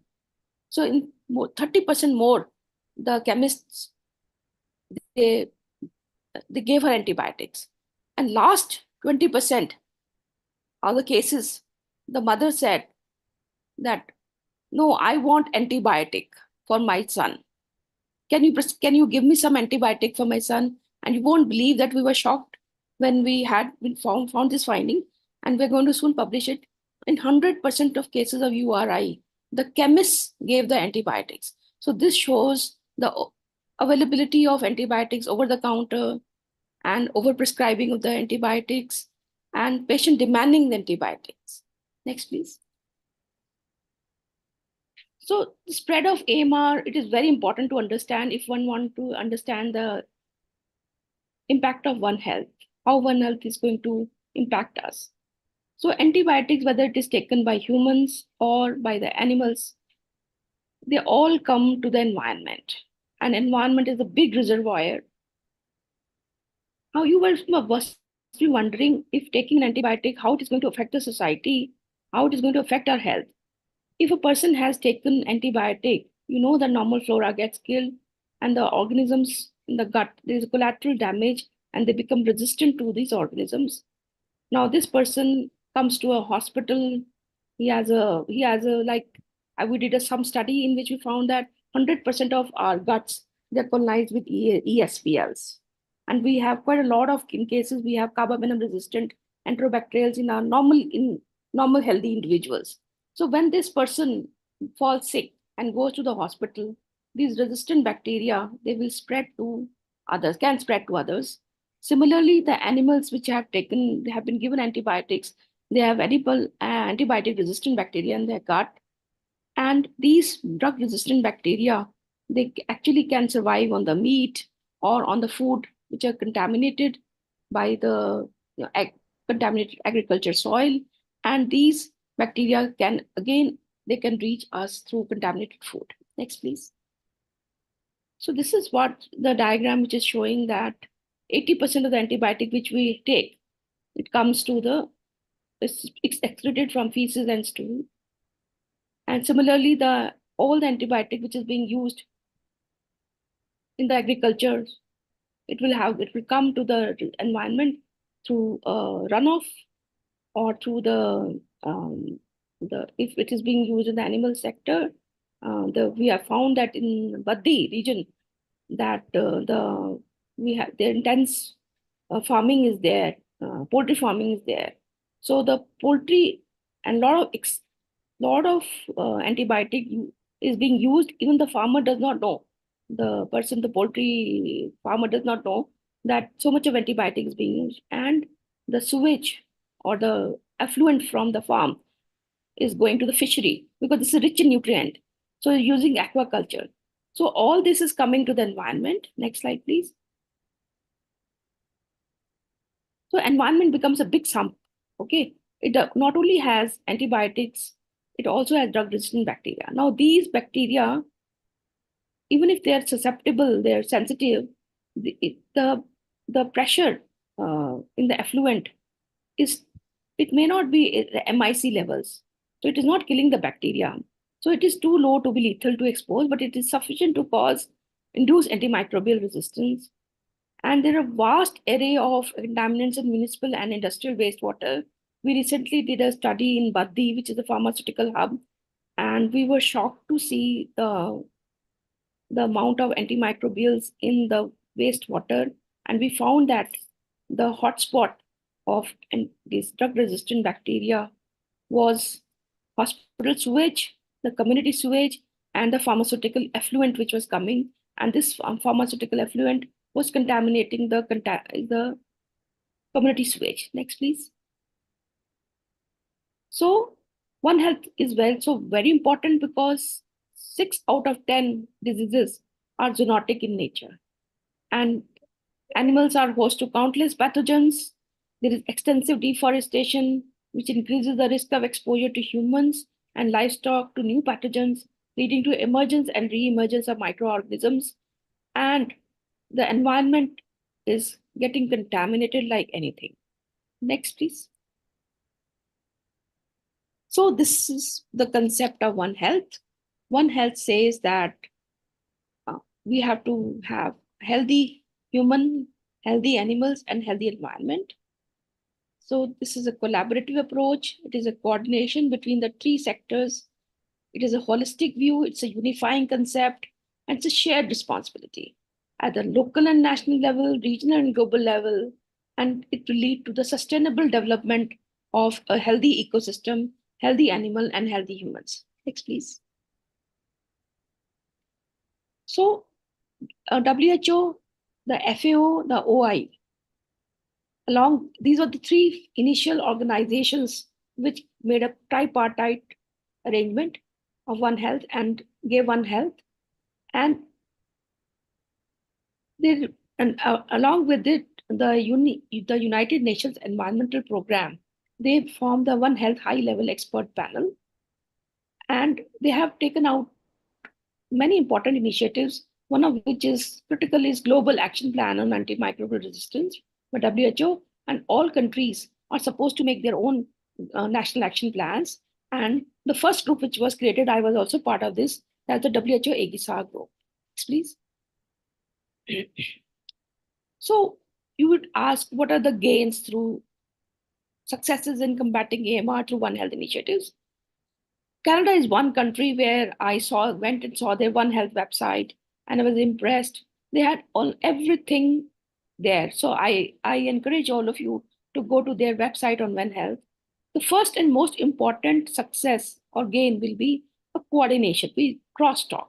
we start talking to intersectorial talk, intersectorial coordination, improved surveillance at human and animal and environmental interfaces, then responsible antibiotic usage, not only in human sector, but also in the animal sector, control of this effluents in the pharmaceutical industry, and prevention of the contamination of the environment. It leads to innovative partnerships, innovative solutions, and policy advancements. Next, please. So if you see that this One Health concept, it will prevent outbreaks of zoonotic disease in animals and people. It will improve food security and safety, reduce antimicrobial resistant infections, improve human and animal health, and protect global health security and protect biodiversity and conservation. So this is also very important. Next, please.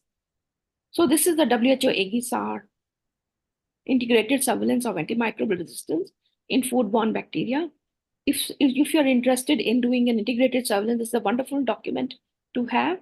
And this also talks about monitoring surveillance of antibiotic use and also how to do analysis and reporting. Next, please. So can you make a click? Can you click? So these are the first project countries. So I had the honor to be privileged to be the lead for India AGSAR project. Next, please. So you can see quite a few countries in the lower middle income countries, they were part of the WHO AGSAR projects. And if you see, this is one example that I told you about the Canada example, how restricting the antibiotics will in the animal sector will help the human health. So in this, what happened was that in Canada, Quebec, the ceftioflor is a third generation cephalosporin. So in Quebec hatchery, they voluntarily removed this third generation cephalosporin, and they found that the abattoir chicken salmonella, retail chicken salmonella, and the human non-typhoidal salmonella, which were ceftriaxone resistant, their incidences, they went down. Okay. So, but humans are humans because it was voluntary. So people again started using this then they banned it completely in 2014. And then you can see the gray bar showing the ban. And you can see that all these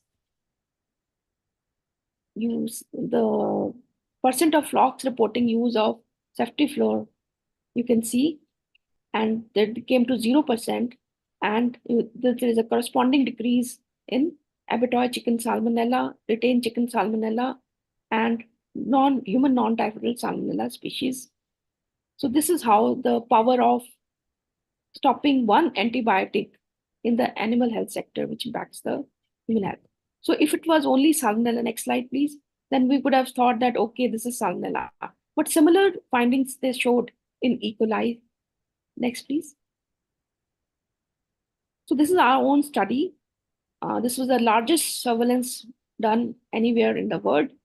We took more than 2,000 human samples, and the same corresponding area, we took animal samples, animal intestine contents, stools, cloacal swabs from poultry, from livestock in our North Indian region.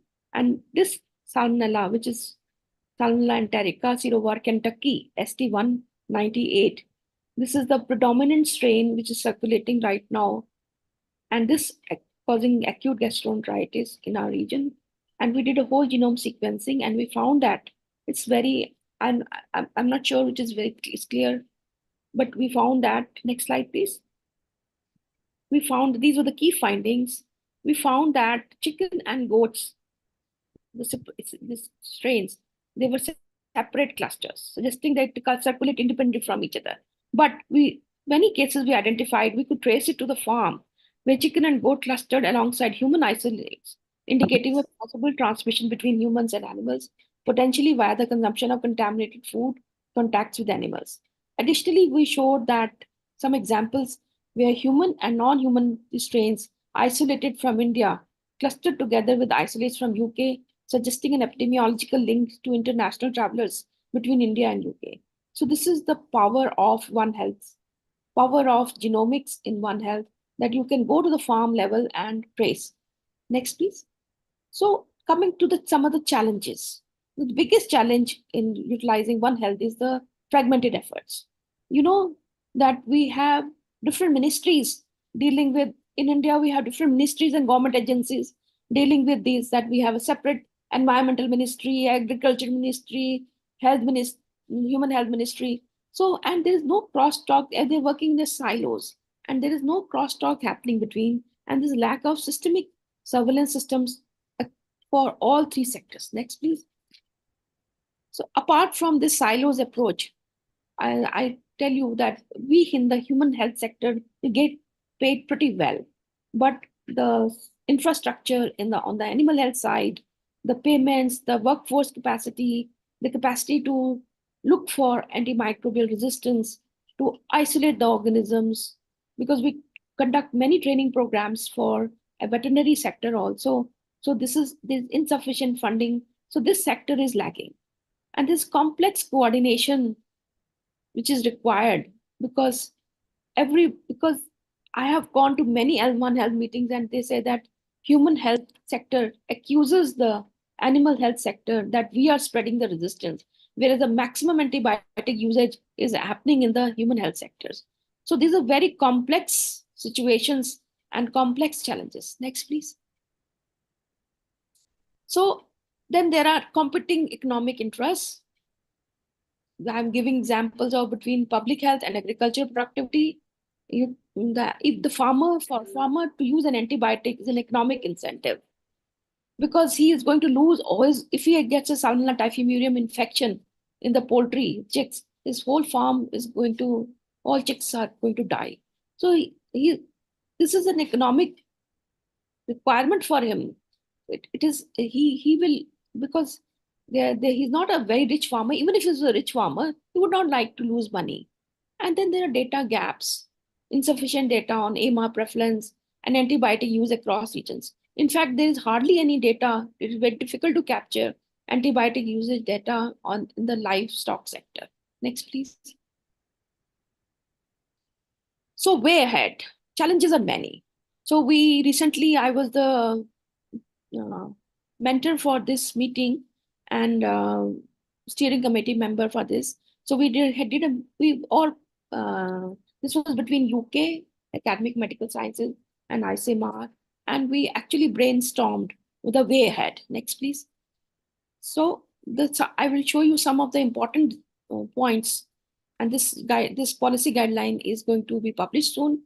So we said that we embed AMR as part of broader public health agenda and intensify investment in an access to intervention that reduce infection rate in human and animal.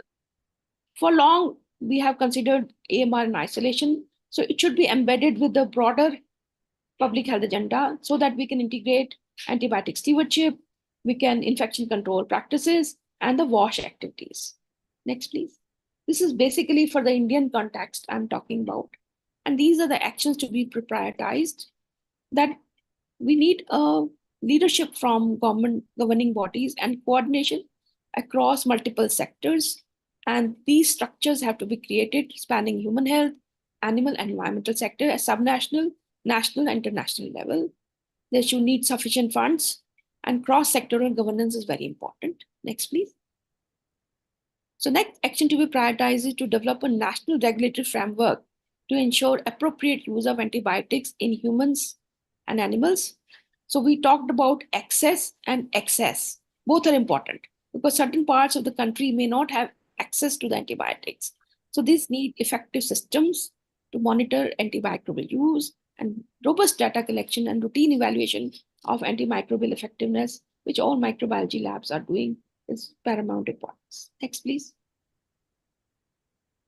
So you'll be surprised to know that people talk about tertiary care referral center. So I work at primary health care, and I tell you 50% of because there is hardly any diagnostic setup they have. So 50% of the persons who are coming to the primary health care center, they are actually prescribed an antibiotic. Even if the illness could be viral. In most of the cases, it would be viral. And rapid diagnostics and treatment selection at point of care. we require point of care tests. And also in looking at the India's ITR capacity, aided decision support tools, computer aided decision support tools, which we piloted in one of our ICMR fine trial, they actually reduce the antibiotic usage quite a lot. Next, please. So, on the veterinary sector, it is very important that we have to expand this activity, veterinary capacity, strong focus on optimizing interoperability, creation of multi-stakeholder collaboration to identify and implement antibiotics. Ma'am, we can't hear you very well. Oh, what, something went wrong? No, it's fine. No, Now it's no, fine. now it's coming. We can hear you. Now I can hear you at least. Okay. So the National Dairy Development Board, they conducted an ethno-veterinary project, and where they use plant-based products like garlic and some herbs for common infections rather than antibiotics. So these are the kind of initiatives which are needed on the animal side. Next, please. No, research, definitely we need genomic research. We need to develop a system-based analysis to identify potential policy levers and points of intervention for AMR action, and integrate more economic modeling into AMR frameworks to inform AMR research and decision making. If you economics is very important. If one can actually make a case that okay, you're spending this much money, but these are going to be your economic benefits. So this is very important. It goes very well to convince the politicians and the funding agencies. Next, please. And this is the most important point I would like to say, that we conducted a DPT UKRI project, twinning project, in which we found it very difficult to, as a microbiologist, I found it very difficult to how to communicate with the farmer. So thankfully we had a very good social team. So it is very difficult. We have to learn their language, how we speak with the farmer, how we tell that farmer that antibiotic usage is going to be harmful. It is going to be harmful for your health, and ultimately, because this is not a kind of a immediate benefit. You will understand. Immediate benefit is economic. He wants to save his chickens and all that. So this is the area where I say the interdisciplinary research is very important, and it is a big role of social scientists here. So this research has to be highly context specific, because every country has a different problem. Even India, I would always say India is not one country. It's 27 countries, in one country.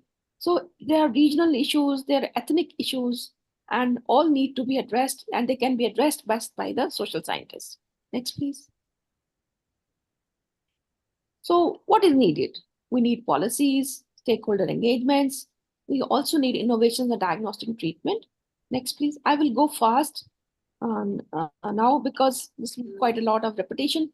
But one of the very important initiative has been GLASS. This WHO launched this global antimicrobial resistance surveillance system. Now this integrates the surveillance data on antimicrobial use in humans, tracks antimicrobial use, and understand the role of AMR in food chain environment. So this is quite a lot of countries are actually putting their data into the GLASS, including India.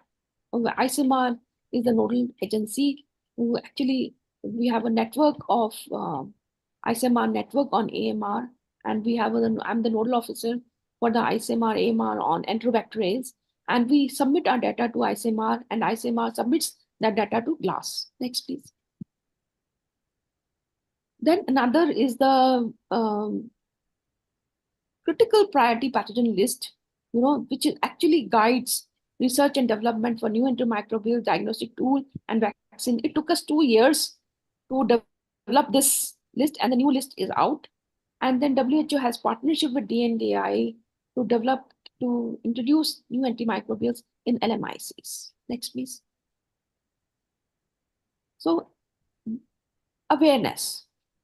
So this is the World Antimicrobial Awareness Week. It's a global campaign to raise the awareness of AMR worldwide, to encourage best practices among the general population, healthcare workers, and policymakers to curb the evolution and spread of drug-resistant infections, and sustained involvement of media all around the year is essential.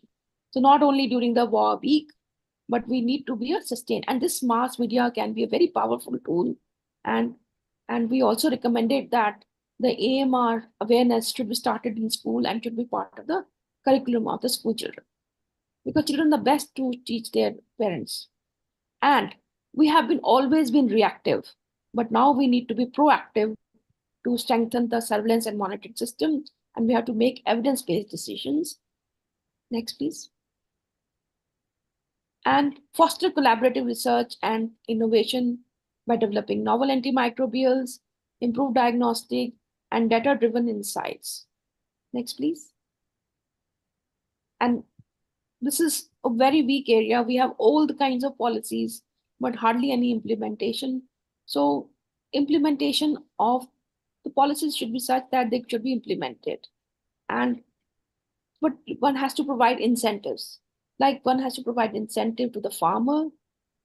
One has to provide that once if he uses an alternative to antibiotics and if his chicks die, he has larger losses. So there should be some kind of compensation to the farmer. Only then the farmer is going to agree. Similarly, the pharmaceutical industry also needs to have incentives or cheaper alternatives so that their antimicrobial effluents do not come out in the environment, do not pollute the rivers.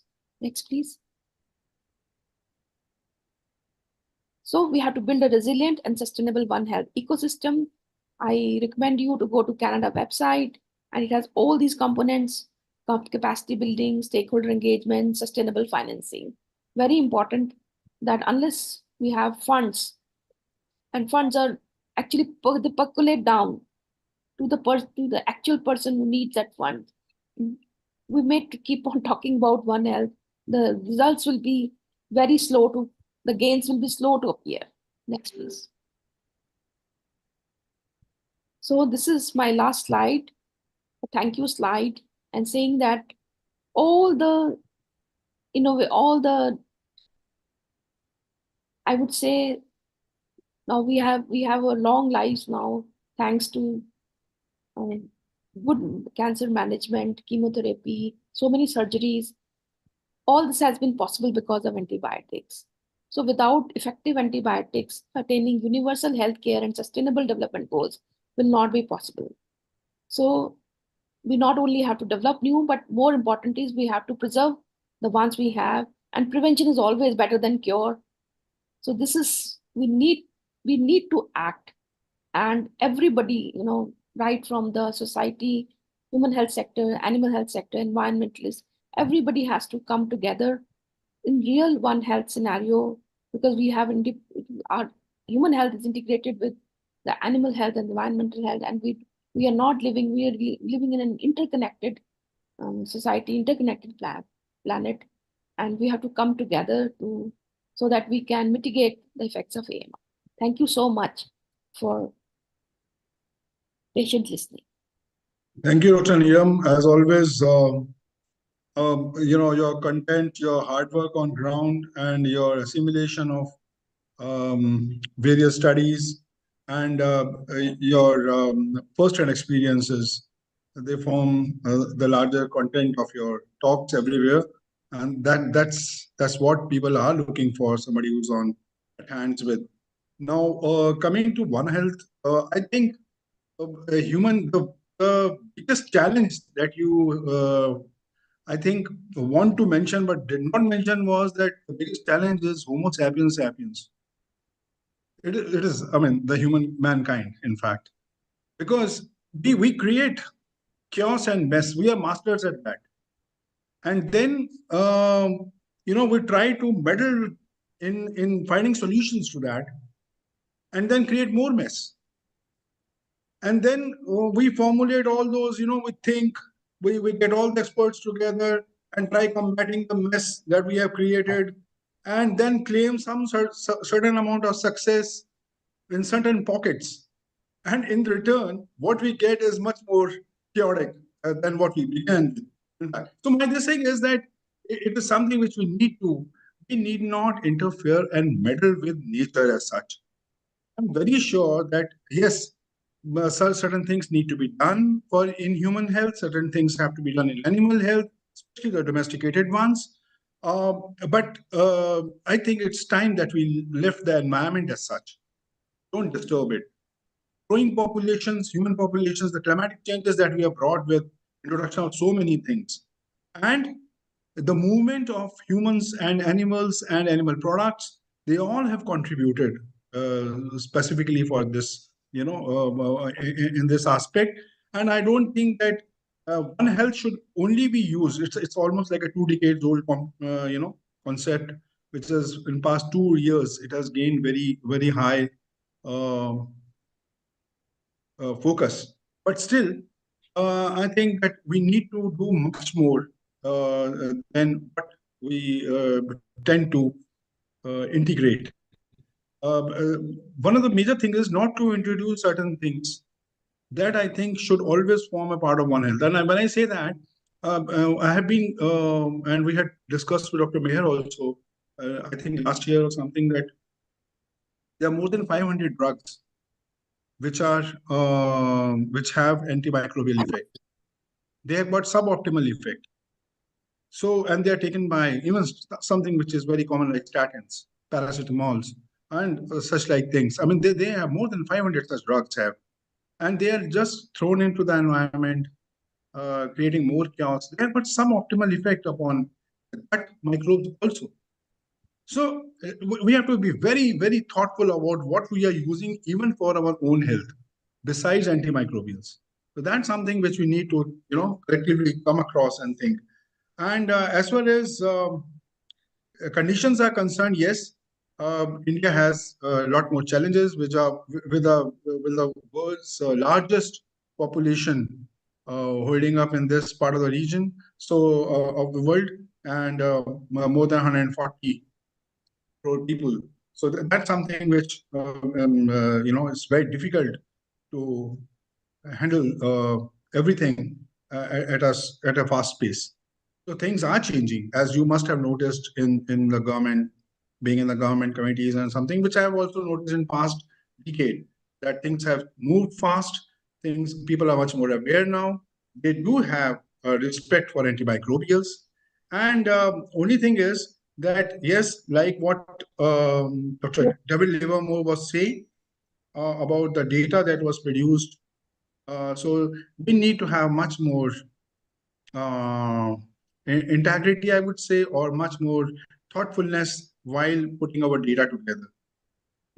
So it is not just publishing of resistance antibiogram or something on those aspects. It has to be why it is happening, as very rightly said by David Livermore, that we have to put that word why into it. And Mayor and all our colleagues, we have promised ourselves to have a look at and review such things. At least in our own studies, to make it much more plausible and more rational. So thanks a lot for putting together all your thoughts, all your good work, and complexities of One Health, especially focusing on research. And I'm very intrigued by linking economies, the economic benefits. And that is what we have seen, that once you put across the economic benefits, any hospital administrator would love it, in fact, of doing certain good things, especially on antimicrobial usage and such like things. Even nationally, obviously, the national leadership, they understand finances much, much more. So thanks a lot, Dr. Nino, once again, and thanks, Dr. Meher. Any questions, or you would like to take it later on? May I ask a question? Yes, sir. May I ask sir, question? Dr. Meher, ma'am, just 1 minute. I think Dr. Meher says that there is a paucity of time here. So we'll let the other this thing go on. But we'll have your question, I think, at the end of the of this webinar, towards the end. So that, but we definitely would have, ma'am. We'll come back to you on that. Thank you. Thank you, Raman. Actually, I have to attend a departmental dinner. People are waiting for me. So if you can, I can answer questions. I have to leave now. I can answer the questions. Since we are running short of time, I'm We're so running short of sorry. time. That's what I can see Later, on Dr. later, Meher's face. you can email me. So yeah, Yes. that is better. That is better, and we can email the you know, all the participants, the Yes. audience faculty here who's interacting. We can email them also the Thank you. answers. Thank Thank you you so so much. much. Thank you so much. Thank you so much, ma'am. Thank you so much, sir, for that wonderful session. Every action has an equal and opposite reaction, and we are as important as the microbe, I think. Ladies and gentlemen, the time has come to hear our illustrious guest, Professor Patrice Nordman. We have grown up listening to him, hearing him, and reading his immense quantum of work. We have Professor Chand Wattal, who will be moderating the event. Thank you so much, sir, for finding valuable time. And I welcome Dr. Farah Marzouk to please introduce herself and then welcome Professor Chand Wattal. Thank you so much, Dr. Meher, for the kind invitation to this event. It's a great pleasure for me to present Professor Chand. But first, I need to introduce myself. My name is Farah Al-Marzouk. I'm medically qualified doctor, assistant professor in the Department of Microbiology and Immunology in the College of Medicine and Health Sciences in the UAE University, located in Al Ain in the United Arab Emirates. So it's a great pleasure and honor to be attending this event and to present our eminent moderator, Professor Chand Wattar. He is the chairman of the Clinical Microbiology and Immunology in Sir Ganga Ram Hospital in New Delhi, India. Professor Chand obtained his medical degree from GMC Kashmir and his MD from PGIMR in Chandigarh. He is a postgraduate teacher since more than 35 years. He is a recipient of several prestigious awards, including the Dharma Vera Award for Excellence, Asnandi Award as the Best Publication of the Year, Long Distinguished Service Award by Shri J.P. Nada, the Union Health Minister, and the Best Publication of the Year in Virology published in IGMM. He is also recipient of IMM Endowment Award in 2016, Agoral Orange Award in 2023, RA Pujawa Award by IMM DC in 2023, and also he is the immediate past president of IMM in Delhi. He is editor-in-chief of IGMM. He's the chairman of the EQS program of India in clinical microbiology under the aegis of the national body of IMM of the country, and he has more than 35 years experience in the specialty, a lot of prestigious publications, almost 126 publications in prestigious national and international journals. His current citation index is 1,395 with H index of 31, and he has delivered and chaired more than 274 sessions and lectures in different prestigious events. Thank you so much, Prof. Chand, for being with us today. The floor is yours. Thank you, Dr. Bara, for the kind words. I wish to thank Meher also to give me the opportunity to be here and listen to the stalwarts in our field. And the next speaker is Dr. Patrice Nordman. I don't think he needs any introduction to this gathering who are here in this afternoon and evening.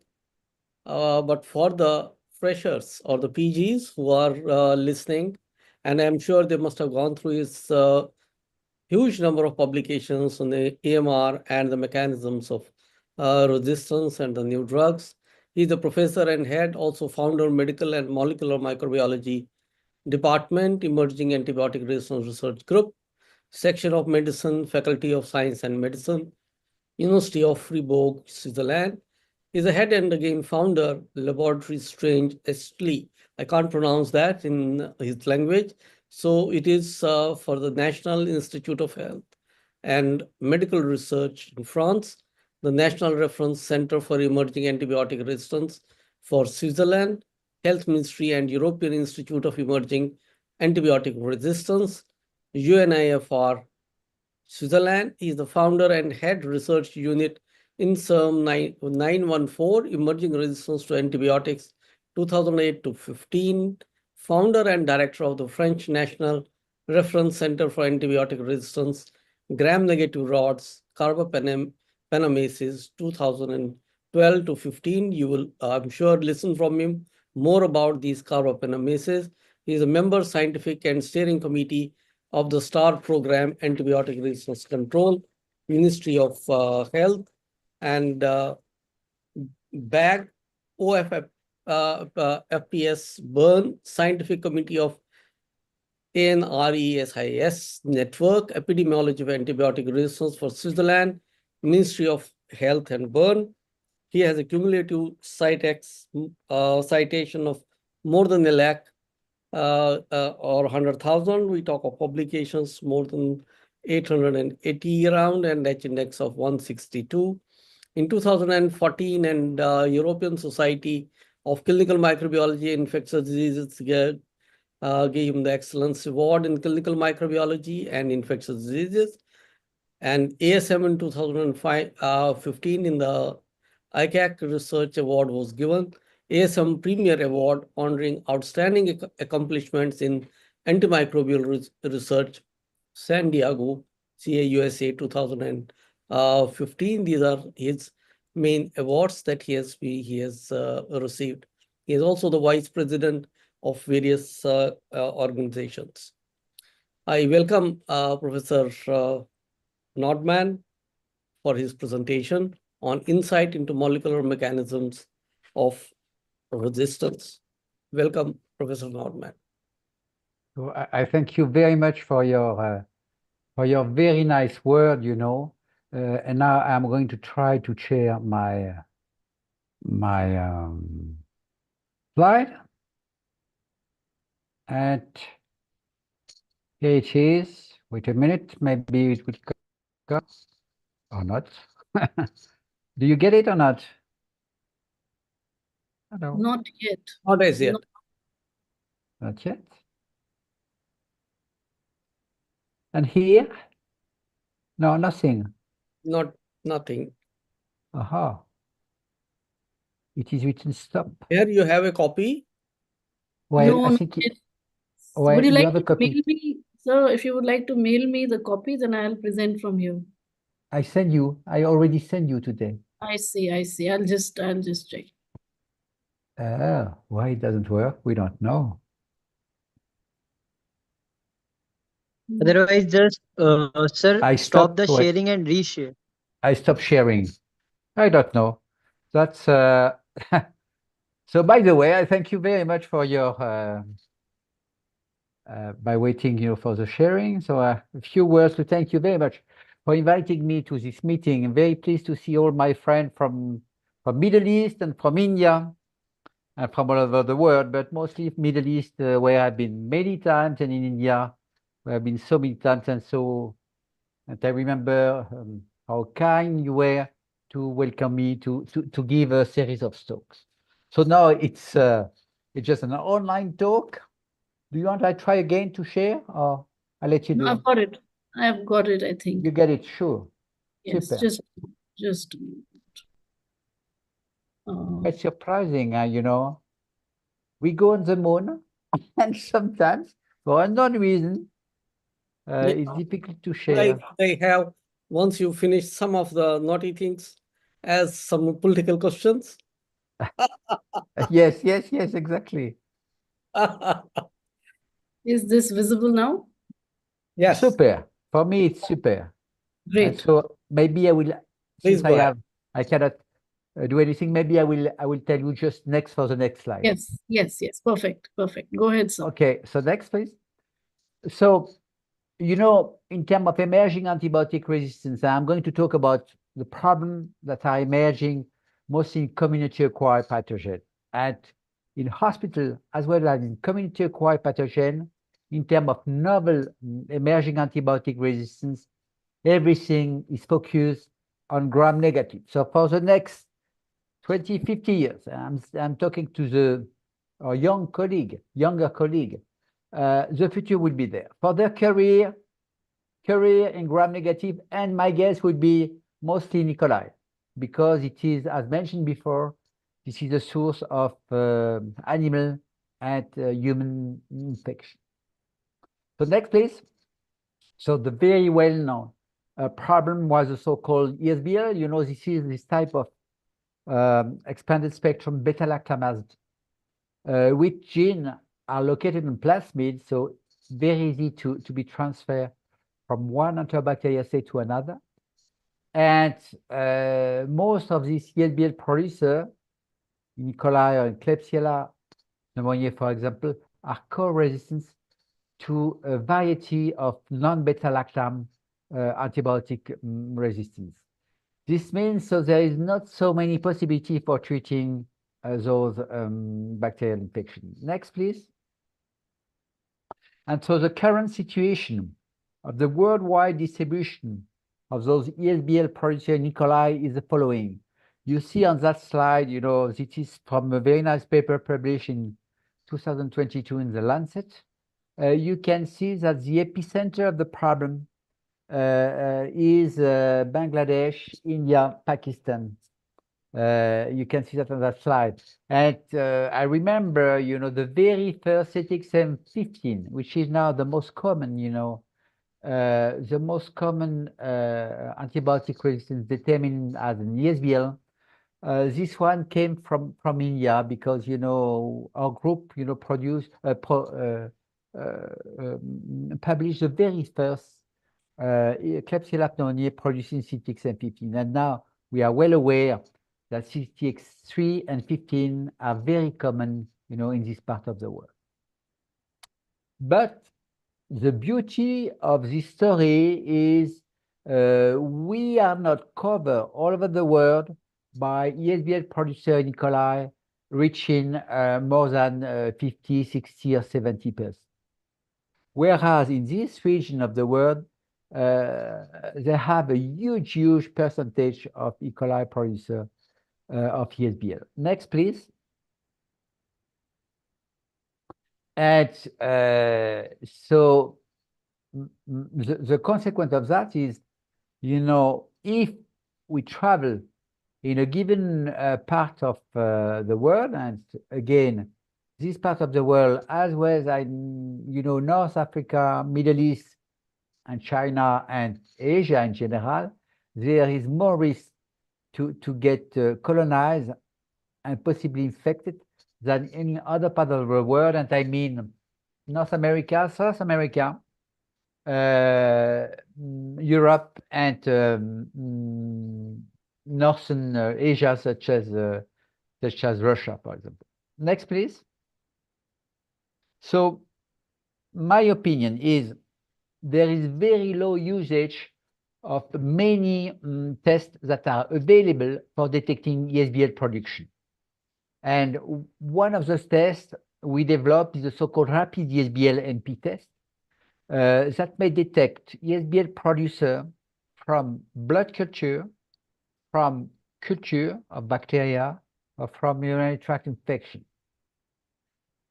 So we just have to take the sample, to centrifuge a little bit, and then to use cephalosporin, the cephalosporin cefotaxime, as a marker of presence of an ESBL. And if there is an ESBL, there is hydrolysis of this cefotaxime, and then modification of the pH of the medium becoming orange. So by decreasing the pH indicator change of color from red to orange.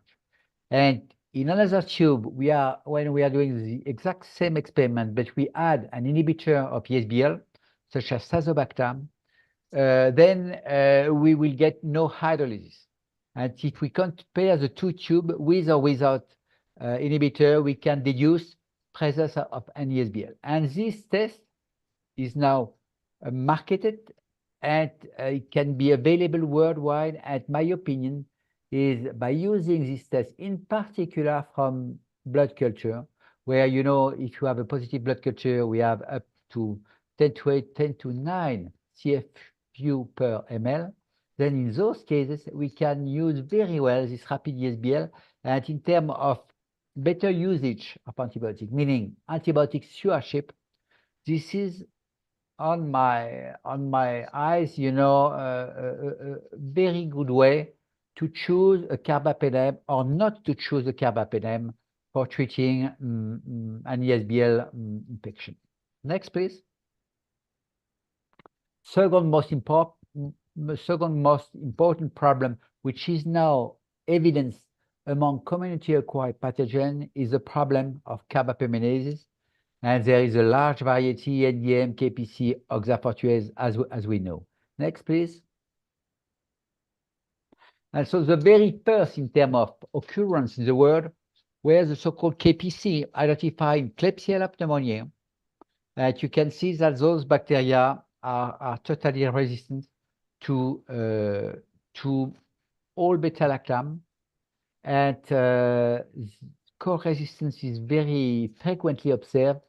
And in most of the cases, those bacteria remain just susceptible to fosfomycin and colistin, which are not a very important antibiotic in terms of efficacy of treatment.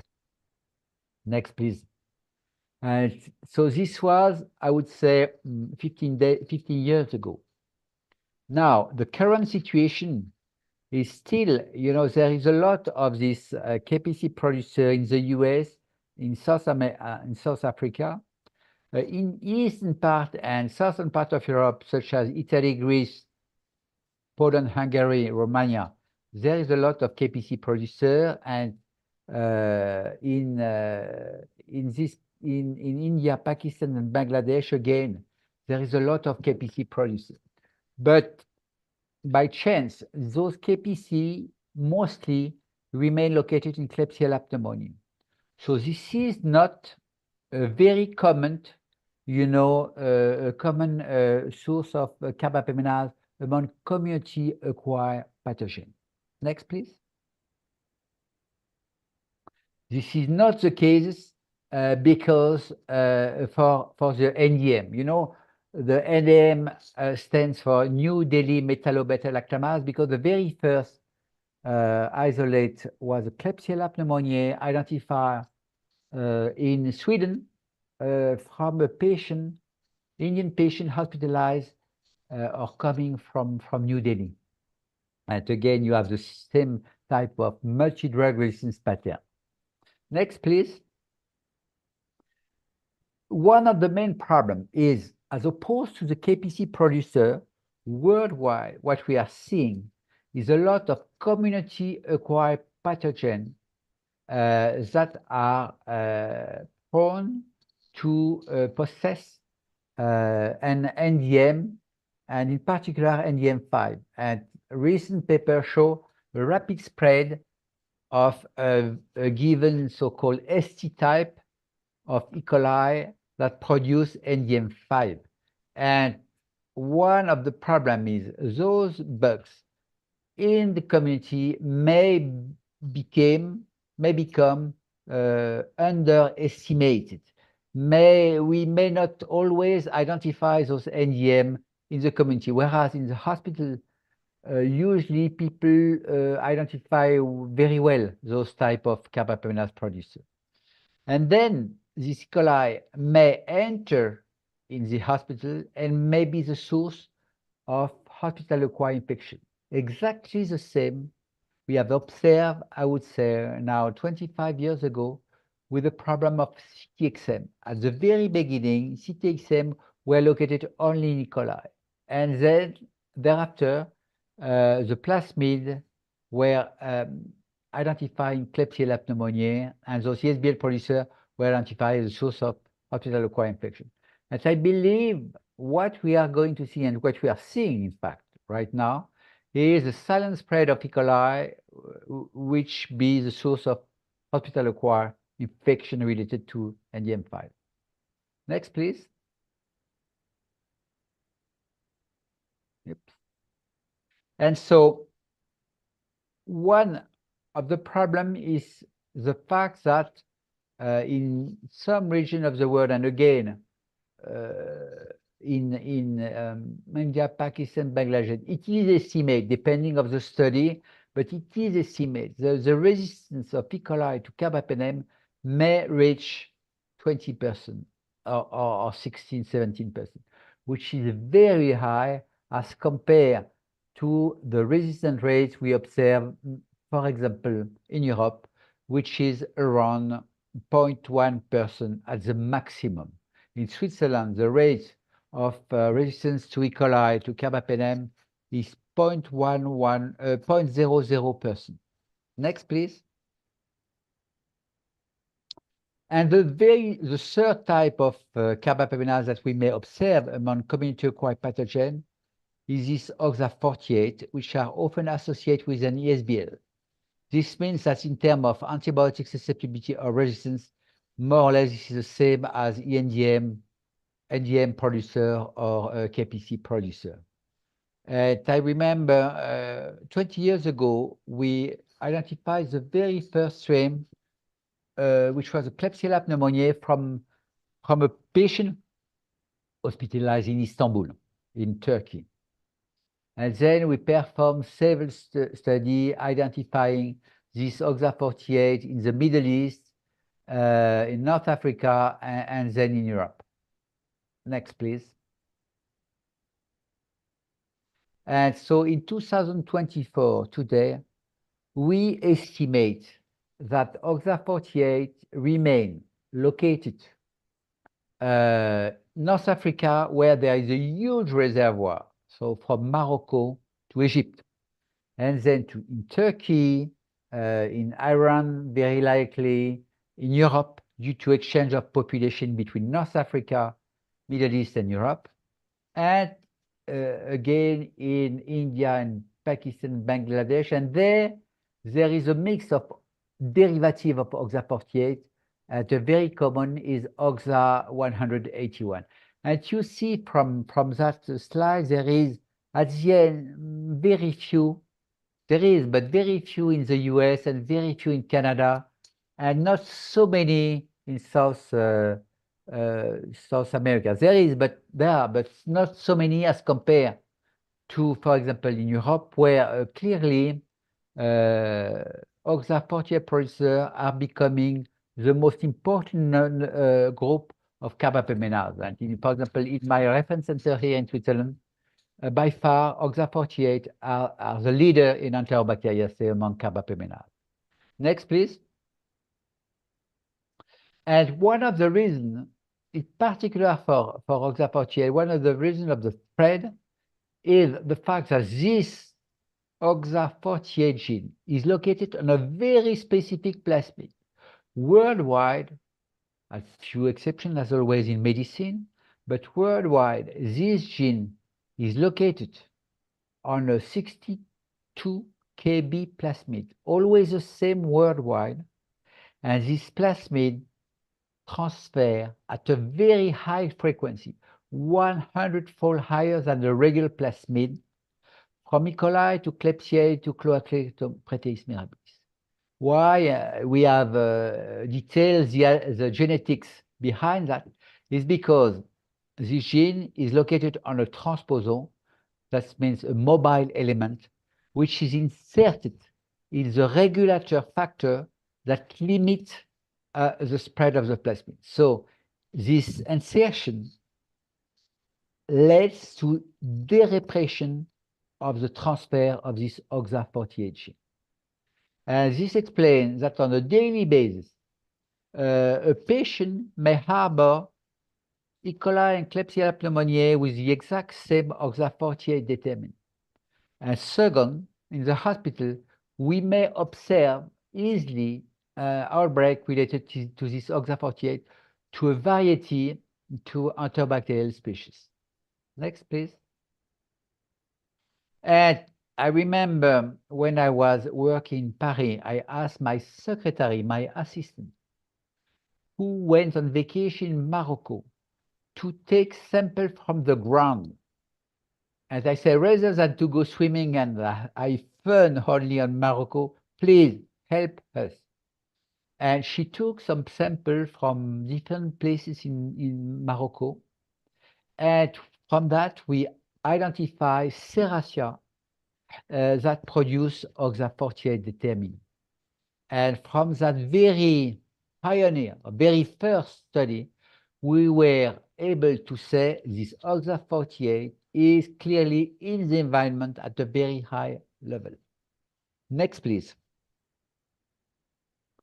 And what we are seeing today in many parts of the world is a variety of OXA48.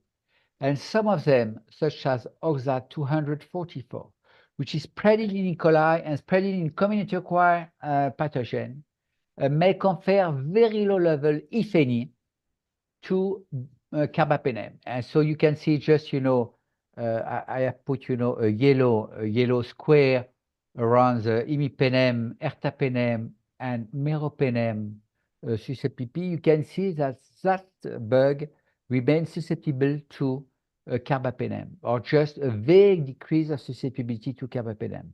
This means that it is very difficult to detect.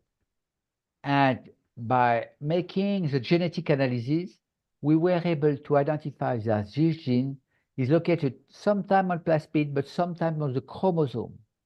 And then the expression is at a very low level, only one copy per strain. Next, please.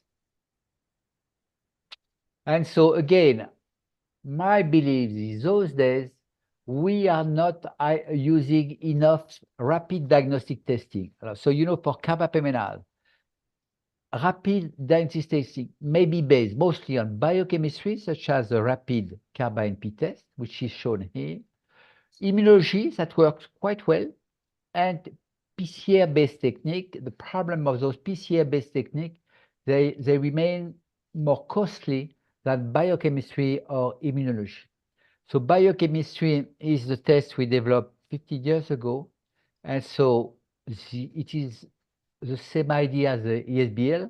So we take carbapenem, we extract the soup of protein from a bacterial culture, from blood culture, or from urinary tract infection, and then if there is a bacteria that produces carbapenemase, we have hydrolysis of the carbapenem and modification of the pH of the solution. And so the pH indicator turns from red to yellow. That's a very simple test that mostly works quite well. Then next, please. Just a word about another emerging problem, which is often associated with carbapenemase, and we have seen that in many community-acquired pathogens. And this is the so-called 16S RNA methylase. So this is methylases that modify the target of aminoglycoside, that is 16S RNA. Next, please. And so this has been reported by the group of Patrice Courvalin 20 years ago, just before he retired. And it may confer, this resistance to amikacin, netilmicin, tobra, janta, kanamycin, mostly all the aminoglycoside. And it is often associated to various degree of resistance to beta-lactamase, and at minimum ESBL and often carbapenemase. Next, please. And we have performed a study here with the carbapenemase producer we are receiving on a daily basis in our reference center here in Switzerland. And what we can see is clearly a trend for increasing number of methylase producer. Next, please. And here, a lot of paper reporting more or less the same. Next, please. And so, what about the novel molecule and the resistance to those novel molecules? So, those molecules such as ceftavibactam, meropenem vabor, imipenem holobactam, astronam avibactam, and cefidrochol are used mostly in for treating hospital-based infection. But depending on the countries, sometimes there is a possibility for treating either really community-acquired infection or hospital-acquired infection, but the patient has to be treated as a community patient. So next, please. And so what we are observing worldwide is for ceftazidime, in particular with KPC, a large number of variants that confer resistance to ceftazidime. One nice thing is, you can see that on the last slide, those variants from KPC2 or KPC3 are becoming more susceptible to carbapenem. So they recover in a way some kind of susceptibility to imipenem. And you can see on that slide, if you look at the circle around the imipenem, which is on the second line for KPC3, yes, very good. And then when we go for KPC41, you can see the diameter around imipenem, which is much higher, at a point that this strain remain susceptible to imipenem. And so if you follow many guidelines in the world, and I'm thinking just about the UCAS, European guideline, or the American guideline, whatever the carbapenemase is, they consider what is important is susceptibility or resistance to a carbapenem. But for the KPC producer, we may consider clearly using carbapenem for treating those patients, because if you look, they are totally susceptible to imipenem. So this is in a way a balance in between acquisition of ceftazidime resistance and recovering of susceptibility to imipenem. And this is observed to many variants related to resistance to Casavi, many KPC2 or KPC3 variants. For OXA48, we don't have a lot of ceftazidime resistant mutants. So this is good news in a way, because for antibiotic resistance, I think it's important to underline the good news. There is bad news, but there is some kind of good news, and this is for me a nice news. Next, please. One of bad news is when you have resistance to ceftazidime, we have clearly resistance to cefiderocol. Just why? Because cefiderocol is a derivative of ceftazidime.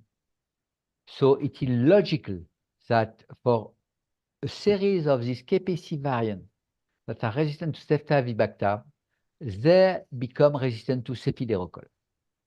Next, please.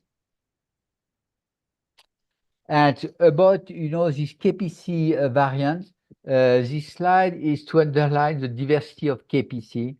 That makes a lot of publication, but at the end, which is interesting is the overall ID, and the overall ID is there is a spread everywhere of these KPC variants that are resistant to ceftazidime. Meaning, we have always to test susceptibility to ceftazidime to be sure that it works or not. Next, please. For cefiderocol. Alors, cefiderocol has been launched as been considered as the best antibiotic for treating multi-drug resistant gram-negative bacteria. But there is a lot of paper, and some of our group are represented here, showing that cefiderocol resistance may be acquired quite easy. And so it is observed in Pseudomonas, in Acinetobacter, in Maltophilia, in Enterobacteriaceae such as E. coli, and even we were able to show that in Acinetobacter baumannii, this is bacterial species which is naturally highly resistant to many antibiotics. And so if those Acinetobacter baumannii produce the SBL pair or the carbapenemase NDM, they become resistant to cefiderocol. Next, please. And among the very recent approved antibiotics, and I'm thinking about Astrana avibactam, that has been approved in Europe, and it is on the market in several European countries. I don't know the current situation in the Middle East or in India, Pakistan, Bangladesh, or in North Africa. But in Europe, a series of countries have already this antibiotic. If we look to the literature, there is a few of NDM producer strains that co-produce a cephalosporinase of the CMY type, and that they may have within their penicillin binding protein a modification, insertion, that confer resistance to Astrana. So this combined mechanism is a source of resistance to Astrana avibactam, even so this antibiotic is not so frequently used worldwide because the approval still remain very much limited. And with colleagues from Paris and from people from Pakistan, we were able to identify that those strains are identical from in Paris. Some of those may be identical in Pakistan, Switzerland, and Paris. So my understanding of that is those strains very likely have been scattered, in Asia, and then they go with the patient from there to Europe. Next, please.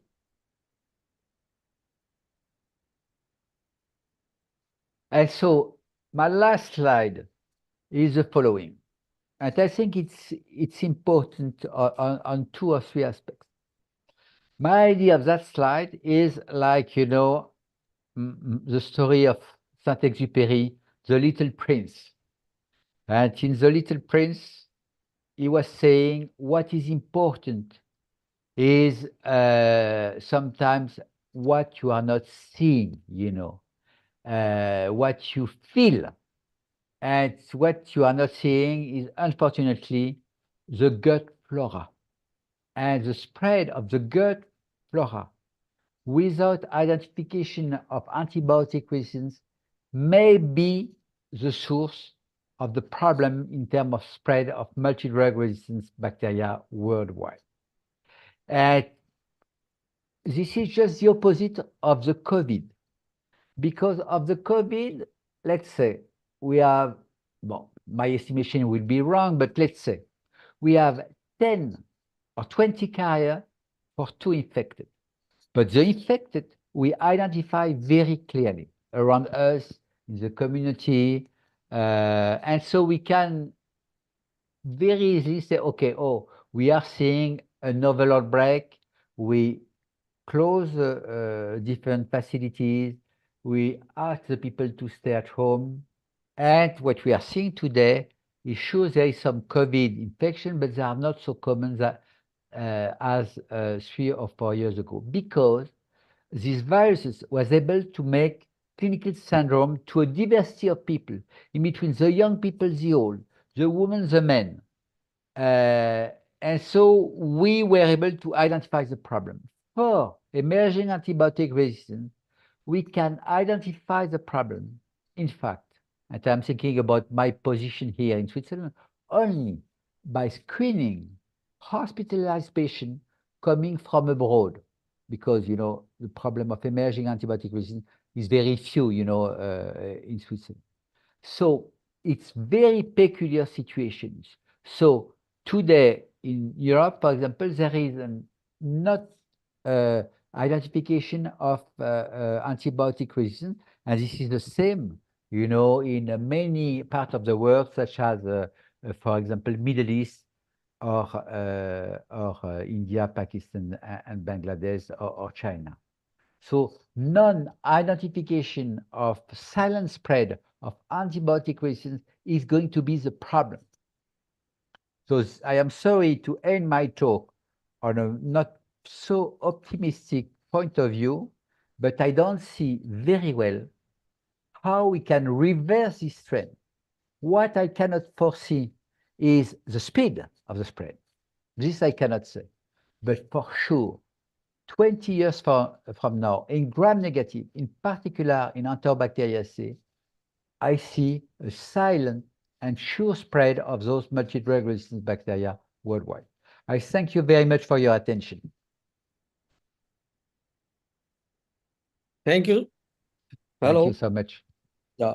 Thank you, Professor Nordman. It was a wonderful feast of knowledge, and I'm sure my all colleagues and listeners will be delighted to have heard you. And obviously, we have shared a lot of your literature in India. As I told you while we were waiting for your slides, that we did have the lot of information from Dr. Walsh, Timothy Walsh, and articles when we talked of NDM. And when one of the global conference was going on here on antibiotics in 2012, we had a small poster and it was taken a notice of. And then we were, next day it was in the newspaper, superbug at my hospital. So I had tough time with the trustees to explain, and I almost lost my job. So I have a small relationship with both of you when you talked of NDMs. Small kind of information to share with you while we are talking of the kind of systems that we have in India. We are not faced with KPC as on today. I'm sure my Indian colleagues will try and collaborate and say that we are primarily inundated with NDMs. And our main problem is NDM. And obviously, E. coli with PPP3 is catching up. And we are having that ST strain over in India. So that is our primary concern as on today. And main organisms plaguing us in gram-negs is the Klebsiella pneumoniae and Acinetobacter baumannii. These are the two bugs that are killing our patients in the ICUs and are also a major chunk of HAIs.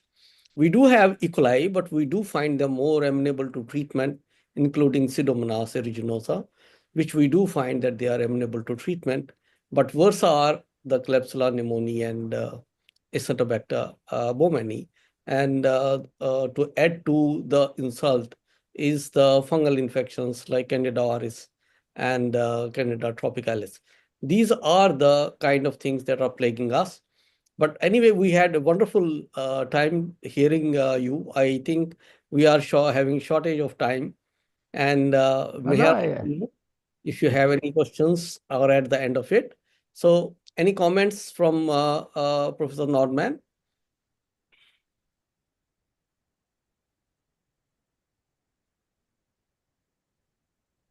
Yes, Meher, you can take over from here. Thank you so much, Professor Nordman and Professor Chandwatar. That was an amazing session, fluidly delivered. We had a fantastic time listening to all that. We'd love to have more time to discuss with you, but unfortunately, because of paucity of time. Oops, sorry, what is this? I'm sorry about that. I need to just go back to. Don't hesitate to share my slide. If some people may be interested to have a look. Thank you. Absolutely. And I'm sure there are many questions coming up, and we would love to talk to you more, but we just need to move forward. Thank you. Thank you. Thank you. Ladies and gentlemen, we're ready for the last distinguished speaker, Dr. Manish Paul, who will be talking about challenges in developing effective antimicrobials against XDR and PDR gram-negative bacilli. And to welcome him, we have distinguished moderator, Dr. Abdul Ghafoor. And to welcome him, we have another dashing PI from Team Dash, Dr. Rajni. Dr. Rajni, will you please introduce yourself and then do the honors? Yes, ma'am. A very good evening to everyone. I'm Dr. Ekadashi Rajni. I'm a graduate from Lady Hardinge Medical College and a postgraduate from Maulana Azad Medical College, where I had the very good fortune of meeting Meher ma'am. She was my senior in Maulana Azad Medical College. And currently, I'm Professor Microbiology in Mahatma Gandhi Medical College, Jaipur, Rajasthan. So it's my proud privilege to introduce Dr. Abdul Ghafoor, And he is a senior consultant and adjunct professor in infectious diseases at the Apollo Hospitals, Chennai, India. Among several other achievements, Dr. Ghafoor is the primary author and coordinator of the Chennai Declaration. This is a renowned Indian document and initiative to tackle the challenge of antimicrobial resistance. He is a former technical advisory committee member for the National Antibiotic Policy, Ministry of Health, extremely active in academic, policy, research, socio-economic, and political aspects of infectious diseases. He is the managing partner and lead strategist at Quorum Veda Consulting Services. Again, then he is an advisory and jury member of the Longitude Prize, delivered several lectures, and has a series of prestigious international publications in journals like BMG, Lancet, etc. He is on the editorial board for several international journals and received the Indian Medical Association Oration Award for his contribution towards tackling antimicrobial resistance efforts. With this, I'm very happy to welcome Dr. Ghafoor on this online platform to moderate the next session. Please, Dr. Abdul Ghafoor. Thank you, Dr. Rachni. Our next star speaker is Dr. Manish Paul.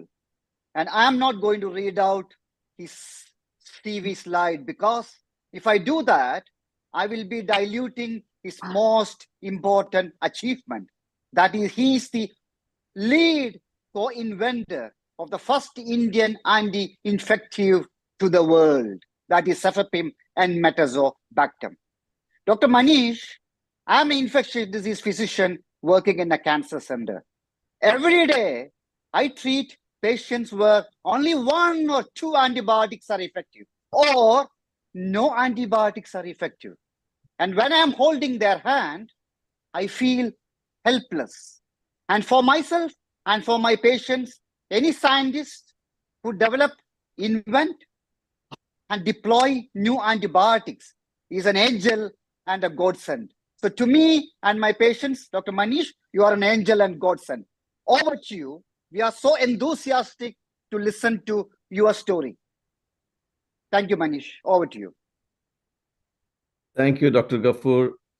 Thank you, Dr. Meher, for the opportunity. Hey, I would like to have the privilege to share the presentation. I have it now. Thank you. And also, it is so wonderful to listen to Dr. Meher, who put up the complete background, so it saves a lot of time for us to repeat those things, and also endorsed by Dr. Neelam Taneja. She did give about brilliant data. One thing I would like to slightly say differently is, we always say India is the hub for AMR, but I don't think that's so true, because AMR is a global challenge. We have AMR all over the world. And Indian data, though we collect, such a massive country, right? It wouldn't definitely not represent the AMR of the entire nation per se, but only the collected data, of course. And of course, thanks to Dr. Livermore, and he has been one of our mentors during the invention of N-metazobactam, in addition to many other scientists. And yes, thanks, Dr. Sardana, for moderating that quite well and concluding it in a very precise manner. And it's beautiful to listen to Dr. Nordman. The importance of diagnostics is so critical. Coming to my topic, challenges in XD, extremely drug-resistant gram-negative bacterial anti-infectives. This is an area where I think all of us struggle a lot. Minimize this, okay. Without going too much detail into these facts, which everybody is aware of it, I would like to highlight the blue line here. AMR is complex, and no individual nation can address this major public health problem alone. And it fits quite well with the topic of today's presentation and the whole symposia itself, that it is one health approach we have to take. Because anytime we say we are not looking at only one sector, or when we even say, when we look at holistically but not practically translate that, it just becomes a moot point. And of course, coming to the major area of multiple drug-resistant bacterial infections. Now, even the last resort antibiotics, right? Like Dr. Nordman showed the data, it is really scary to see the way KPCs have also evolved. I say KPC 156 or 163, I think, and that's scary. We are going on identifying newer KPCs and newer carbapenemase producing bacteria. And when bacteria become so multiple drug resistant, the challenge comes is with the discovery of novel antibiotics. Because every time, as we know from the history of anti-infectives itself, when the first antibiotic, penicillin, came into existence, before it was approved, we had MRSAs in the circulation, which means to say that we have already wisdom of AMR among the microbes much long before we could even ever think of identifying or discovering and inventing any new molecule. So the way I say it is, every time we say, hooray, we got a new antibiotic, microbes would say, okay, we know about it. It's no big deal that you invented a new molecule because we know all about it. So we have every arsenal with us how to combat it. So this is where how our collective human intelligence, collective I say because it is not one person's activity, even inventing this molecule in metasobactam, though I was the lead biologist there, it is not one man's activity. It is a collective activity of so many people in the company who worked quite hard. We had in vitro scientists, we had in vivo scientists, pharmacologists. It's a whole journey. I'll talk about it a little while. Now, what we have to do is we have to re-engineer the approaches of existing antibiotics. Inventing newer molecules is very good, but we already have exposed the bacteria to a certain set of antibiotics. Can we re-engineer them? Can we bring something supporting these antibiotics? So that's when we have to figure out how antibiotic against drug-resistant bacteria can be increased through structural modifications, right? And that's where we identified enmetazobactam as well. So further to that, we have to understand the regulatory and translational challenges for antibiotic resistance. Because now when you're re-engineering any molecule, because bacteria know this, any modifications around it, then for a microbe to become resistant to that is quite easy. Oh, here is where we have to look at a different approach. And what is that approach would be? I prefer to look at the virulence factors of the microbes rather than going at the microbes directly. Because anything we go directly at the microbes, they would again reinvent themselves and reactivate themselves multiple ways.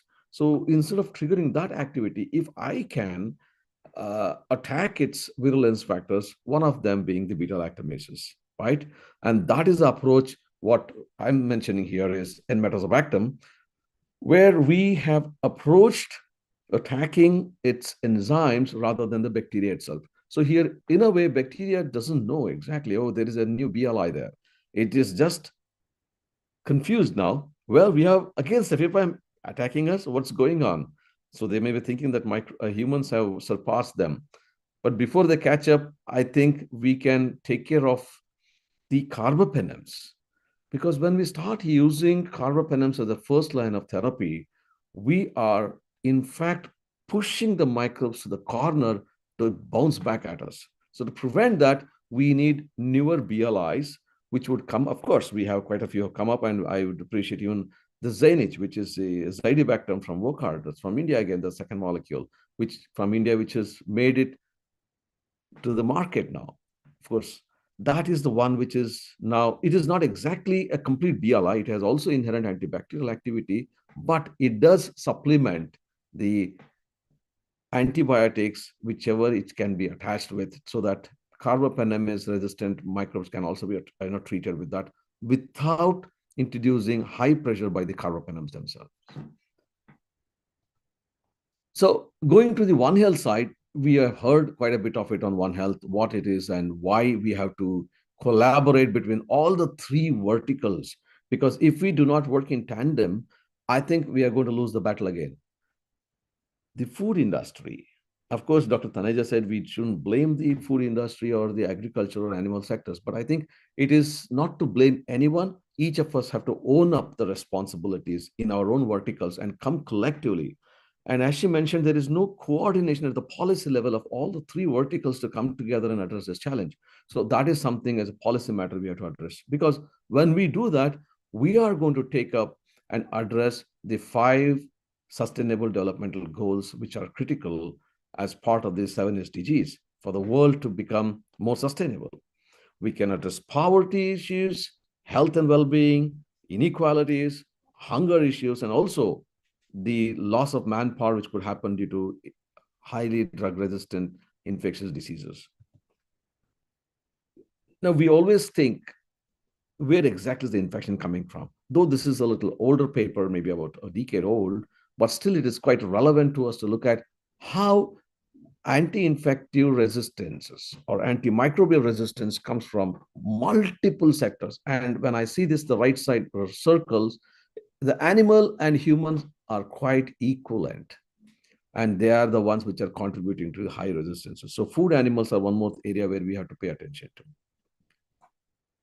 Now, when this connection happens between all the three, we can definitely look at how to address AMR. And I'm not going to go into details of this, but in addition to all those things that were mentioned, I would bring in one aspect. I'll skip this slide as well. Access to antibiotics. This is very important aspect of controlling AMR. This was not touched, so I deleted other slides. The next 2 slides, I'm going to talk about why it is important to look at access to antibiotics as well. If there is no access to the right kind of antibiotics in the clinical setup, the clinician is helpless. When a patient walks in, they have to deal with it. So what do you do? So improve access. GARDP, the Global Antibiotic R&D Partnership, an initiative from WHO, I think that is doing an amazing job. And cefiderocol is one of the molecules that is going to come into the market very soon, I believe.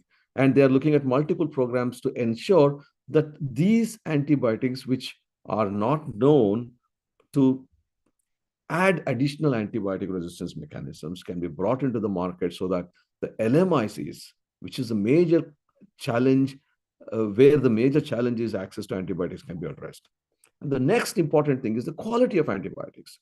We have a lot of substandard and falsified antibiotics available in the market, nearly 40% of them. This is what the WHO report says. And this is yet another reason why we have a major challenge in addressing multi-drug resistant organisms. Because when substandard means when it has got lesser potency than the available potency, approved potency, or we all journey so many years to bring a molecule to the market, and then if the set dose, the therapeutic dose, is not maintained in the formulation available over the counter or when it is administered to the patient, microbes are going to develop resistance again. So quality of the antibiotics is something very, very, very important aspect we have to pay attention to. Now, what are the major challenges?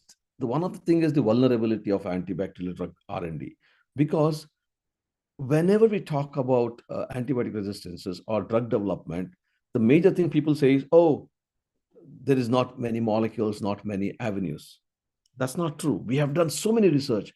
I think, Dr. Ghafoor has started a group called Entrepreneurship Group, Innovation Entrepreneurship Group, wherein he's trying to bring in clinicians to be part of becoming innovators or entrepreneurs themselves.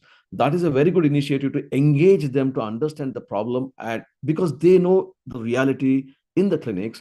And if they can partner or themselves come up with either diagnostics or finding newer ways of treating the infectious diseases, I think I'm looking specifically for infectious diseases, though that is broad. His forum is broad one, but infectious diseases, I think that is going to address quite a lot of problems.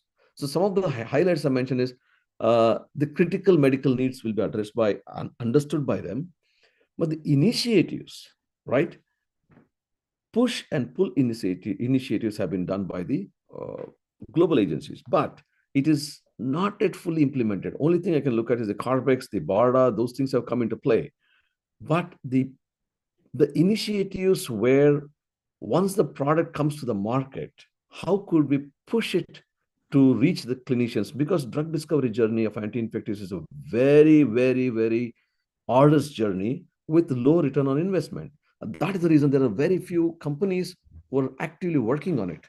That's when push and pull incentives become highly, highly important. And then we have to look at also non-traditional approaches. I will touch a slide upon that later. Now, here what we have to do is we have to look at the impact on bacterial growth and also virulence indirectly, as I mentioned earlier. Because when we look at these indirect methods, I think we can address them as well. We are conditioned to think that I have to hit the molecule directly, only then I can kill the microbe. No, there are multiple ways, just like the BLIs. When you look at the recent studies and phase 3, predominantly most of them are BLIs. Out of 28 small molecules in clinical trials, 21, I mean, most of them are BLIs, right? So, which is a good approach, in my opinion. But of course, we need newer molecules as well there. Now, what are the things we look at? The efficacy, the safety. Right? These two elements are very important because many of the molecules which are in vitro active do not translate into in vivo efficacy. So that is where again the iteration and the loss of molecules is significantly higher. Then I just put the slide here. I'm not going to read everything and mention everything. Probably people would see it later. And I know it has been streamed online. People can always go back to watch the video to look at these slides again. The other point, which was mentioned by Dr. Meher as well, is about the impact it has on the microbiota. Right? How our gut microbiota forms the major, our human microbiota forms a major part of our human body's population of microbes. And we are specifically when we target the bacteria which are infecting, we may be affecting even other healthy bacteria. That is something we have to pay attention to. Now, we have to balance between refinement and innovation. I say this because when you're inventing Me Too drugs, when they come into play, they become resistant quite faster. That's when you're doing Me Too, go after BLIs, not after the novel molecules. That is one mantra, right? So the degree of innovation of new antibiotics definitely varies significantly because we have to look at same target, different structure. That is when we don't have to discover newer targets so much. Of course, we do need them, but existing to make it faster when the pipeline is so depleted, go to the same target, but come up with a different structure which the bacteria cannot easily destroy. Then look at different binding sites. The same, that is called repurposing. We have to repurpose many things. For example, we have the oxazolidinones, right? Which is a MAO inhibitor now, which is coming to antibacterial use. Similarly, look at the same molecule. If you identify newer targets, see whether it can bind to that site. Then we look at same pathway and different target and a newer target with the new pathways. These are these several ways how we can look at innovation of novel antimicrobials. This is a fundamental slide. All of us know about it. But this is where I want to tell you the artist's journey.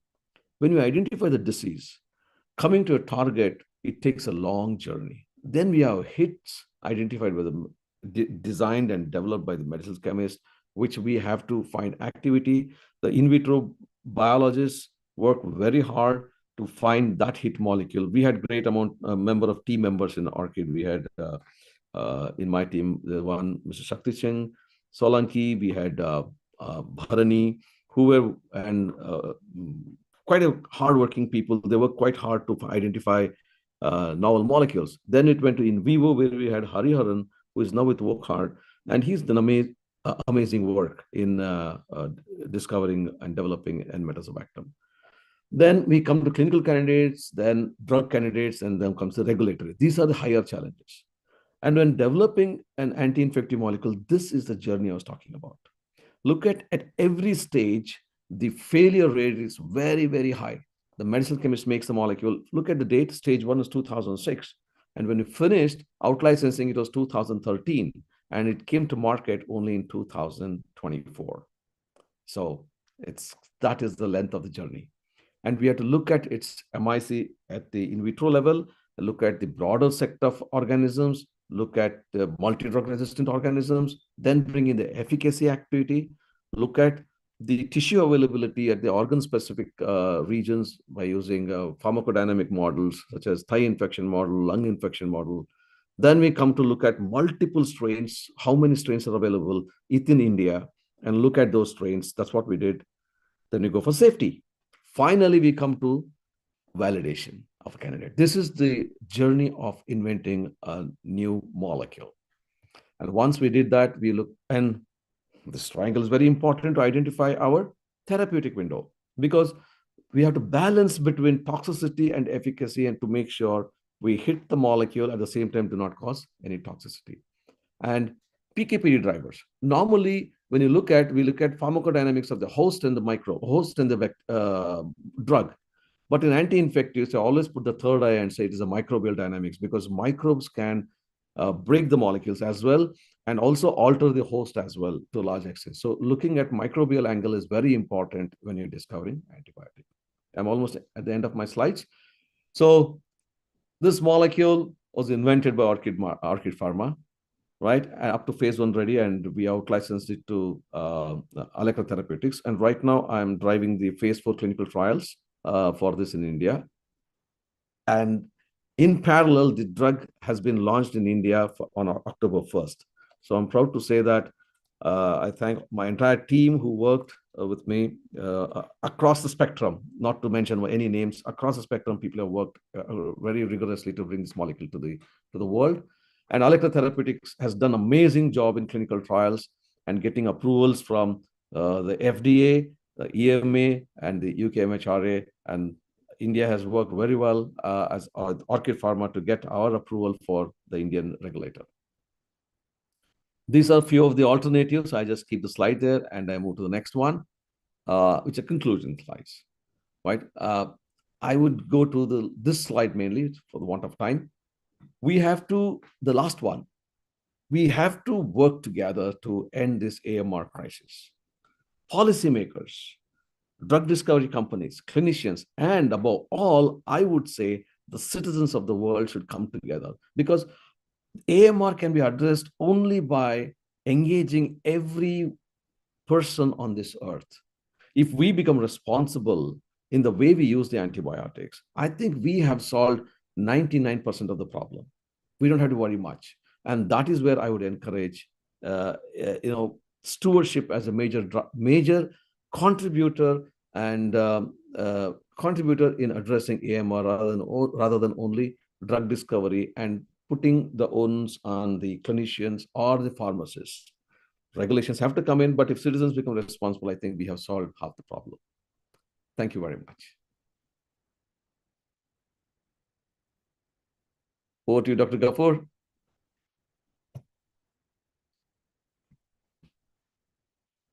Thank you, Dr. Manish. It's early morning here. Thank you, Manish, for the wonderful discussion and the discussion on the challenges on drug development and the importance of saving whatever antibiotics left and the new antibiotics entering the market. Thank you, Dr. Manish, for that excellent presentation. Dr. Ghaffur, are you going to add something more there, or we continue? Oh, Manish, discuss everything in detail. Right.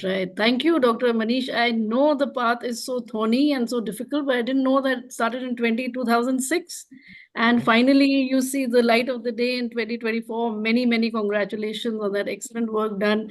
And I do agree that the bugs are smarter than us, and we need to be very mindful about how we use it. And we need the community to be on board. And the technical people need to come out to the community and work from down up. Thank you for that fantastic presentation and for the wonderful work done. Ladies and gentlemen, we are almost at the end of our fantastic symposium. I welcome Dr. Zaima Al-Jabri, our vibrant HOD, Department of Microbiology and Immunology. She's doing a great job of mapping the resistance in Oman, and we would love to map the resistance amongst our DASH group as well. We're looking for funds. I hope we find success. Dr. Zaima, please. The floor is yours. Thank you very much, Dr. Meher. Thank you for this effort. And I would like to say a few words as we conclude this impactful international symposium on the antimicrobial stewardship and One Health. I would like to express our deepest gratitude to all those who made this event a success. Special thanks to Dr. Meher for all the great efforts. Thank you so much, Dr. Meher. And first, I would like also to extend thanks to our chief guest, Professor Rashid Al-Abri, the Dean of the College of Medicine and Health Sciences at Sultan Qaboos University. His support and presence also today has enriched this gathering and underscored the significance of this critical cause. And we are also privileged to have heard from the distinguished figures with their, insights have illuminated the path forward. We thank our patron, Dr. David Livermore, for his invaluable contribution and perspective in this work, which he has been doing. And also he has given us a very challenging task forward this evening for the work that we have been doing with the different centers so far. This symposium has also featured enlightening talks from esteemed experts in the field, Professor Neelam Taneja, and her talk on gains, challenges, and the way forward on tackling AMR and through a One Health platform. That talk actually offered excellent roadmap for addressing global crisis and many challenges that we face in the world today and the actions to be prioritized. Also Professor Patrice Nordman's insight into the molecular mechanisms of resistance and the new antimicrobials. This has also broadened our understanding of the ongoing scientific advancements. Dr. Manish Paul's discussion also for the challenges in developing effective antimicrobials against drug resistance in gram-negative bacilli. This has emphasized urgency and also complexity that is required, expertise involved in fighting these formidable pathogens. And I'm so grateful for our skilled moderators, Professor Raman Sardana, Professor Chand Watal, and Dr. Abdel Ghafour, and our dedicated DASH task force members, Dr.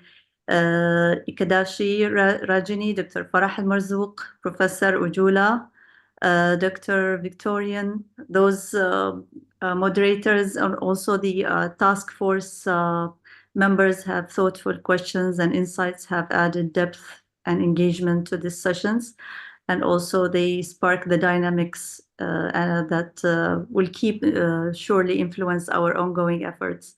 And above all, I would like to thank each of you, our dedicated participants, for attending, and also please feel free to share your insights and engage in these vital conversations with any of our speakers. We are sorry that we did not have the chance to address these questions because of the time, but your commitments to antimicrobial stewardship and One Health is the driving force behind the progress we aim to achieve. And as we part, so let us carry forward this work and the knowledge sharing that we shared also today, and challenges we acknowledged, and the resolve to continue the fight against antimicrobial resistance on a united global front.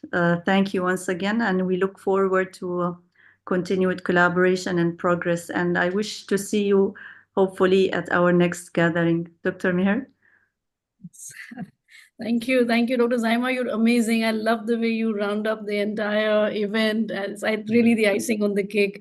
Thank you so much, Dr. Raman, Dr. Chand Wattal, our big giants in microbiology. Would love to just hear in brief, and we conclude. Thank you, everyone. Thank you, everyone, for exposition. Thank you. Bye. Thank you Yes. from Hospital Infection Society India. It's excellent to be partners with all the great organizations. Thank you, Dr. Mayer. It's always something which we look forward to. And thank you, Dr. Zaima. I mean, that was wonderfully wrapped up. Very wonderfully wrapped up. Good choice of words. Thank you. Good one. Thank you. Thank you so much, everyone. Thank you. Thank you. Bye-bye. Yes. Dr. Ujjwala Bochal, your question remains. So if you can just post it to us, we will let Dr. Neelam Taneja respond on it, or somebody else respond on the. I think we are meeting shortly. Yeah, we'll be meeting shortly. Professor Yeah. Chan Give Mittal, a please. cup to us. Yes, Okay. yes. Thank you. Wonderful speakers, obviously, and their disposition was as expected. And though Abdul Ghafoor has logged off, I would call him the David Livermore of India. He would also speak in the mic like him. So that was. And I would just like to thank Dr. Sorry for interrupting, but I would like to congratulate Manish for highlighting that it is not we always blame India, but it is not an Indian problem. It is a global problem. Very rightly said. Yes. Mass backing actually brought that out very well. They said you just create the conditions and it is there everywhere. Everywhere. Yeah. KPCs came about in US and Our problem is in not. Japan. And We in can Japan. just say our bugs are smarter than the other worlds. We are the smartest. Our The bugs are bug not. and us. Our bugs are not KPC. Don't mess with the environment. I mean, that's what my take would be. We already have too much messing up. Don't mess We with need the to environment. improve our standard of living so that we reduce the pressure on antimicrobials. Right. And that's really the order of the day. And Wash. there are a lot of other things, Dr. Mayor, which are there. We need to be rational with not only antimicrobials, with all the drugs that we intake. All the drugs that we intake. Now, suboptimally, you are actually creating resistance in the gut. More than 500 drugs. I mean, it's and even a many of them are single dose. daily intake drugs.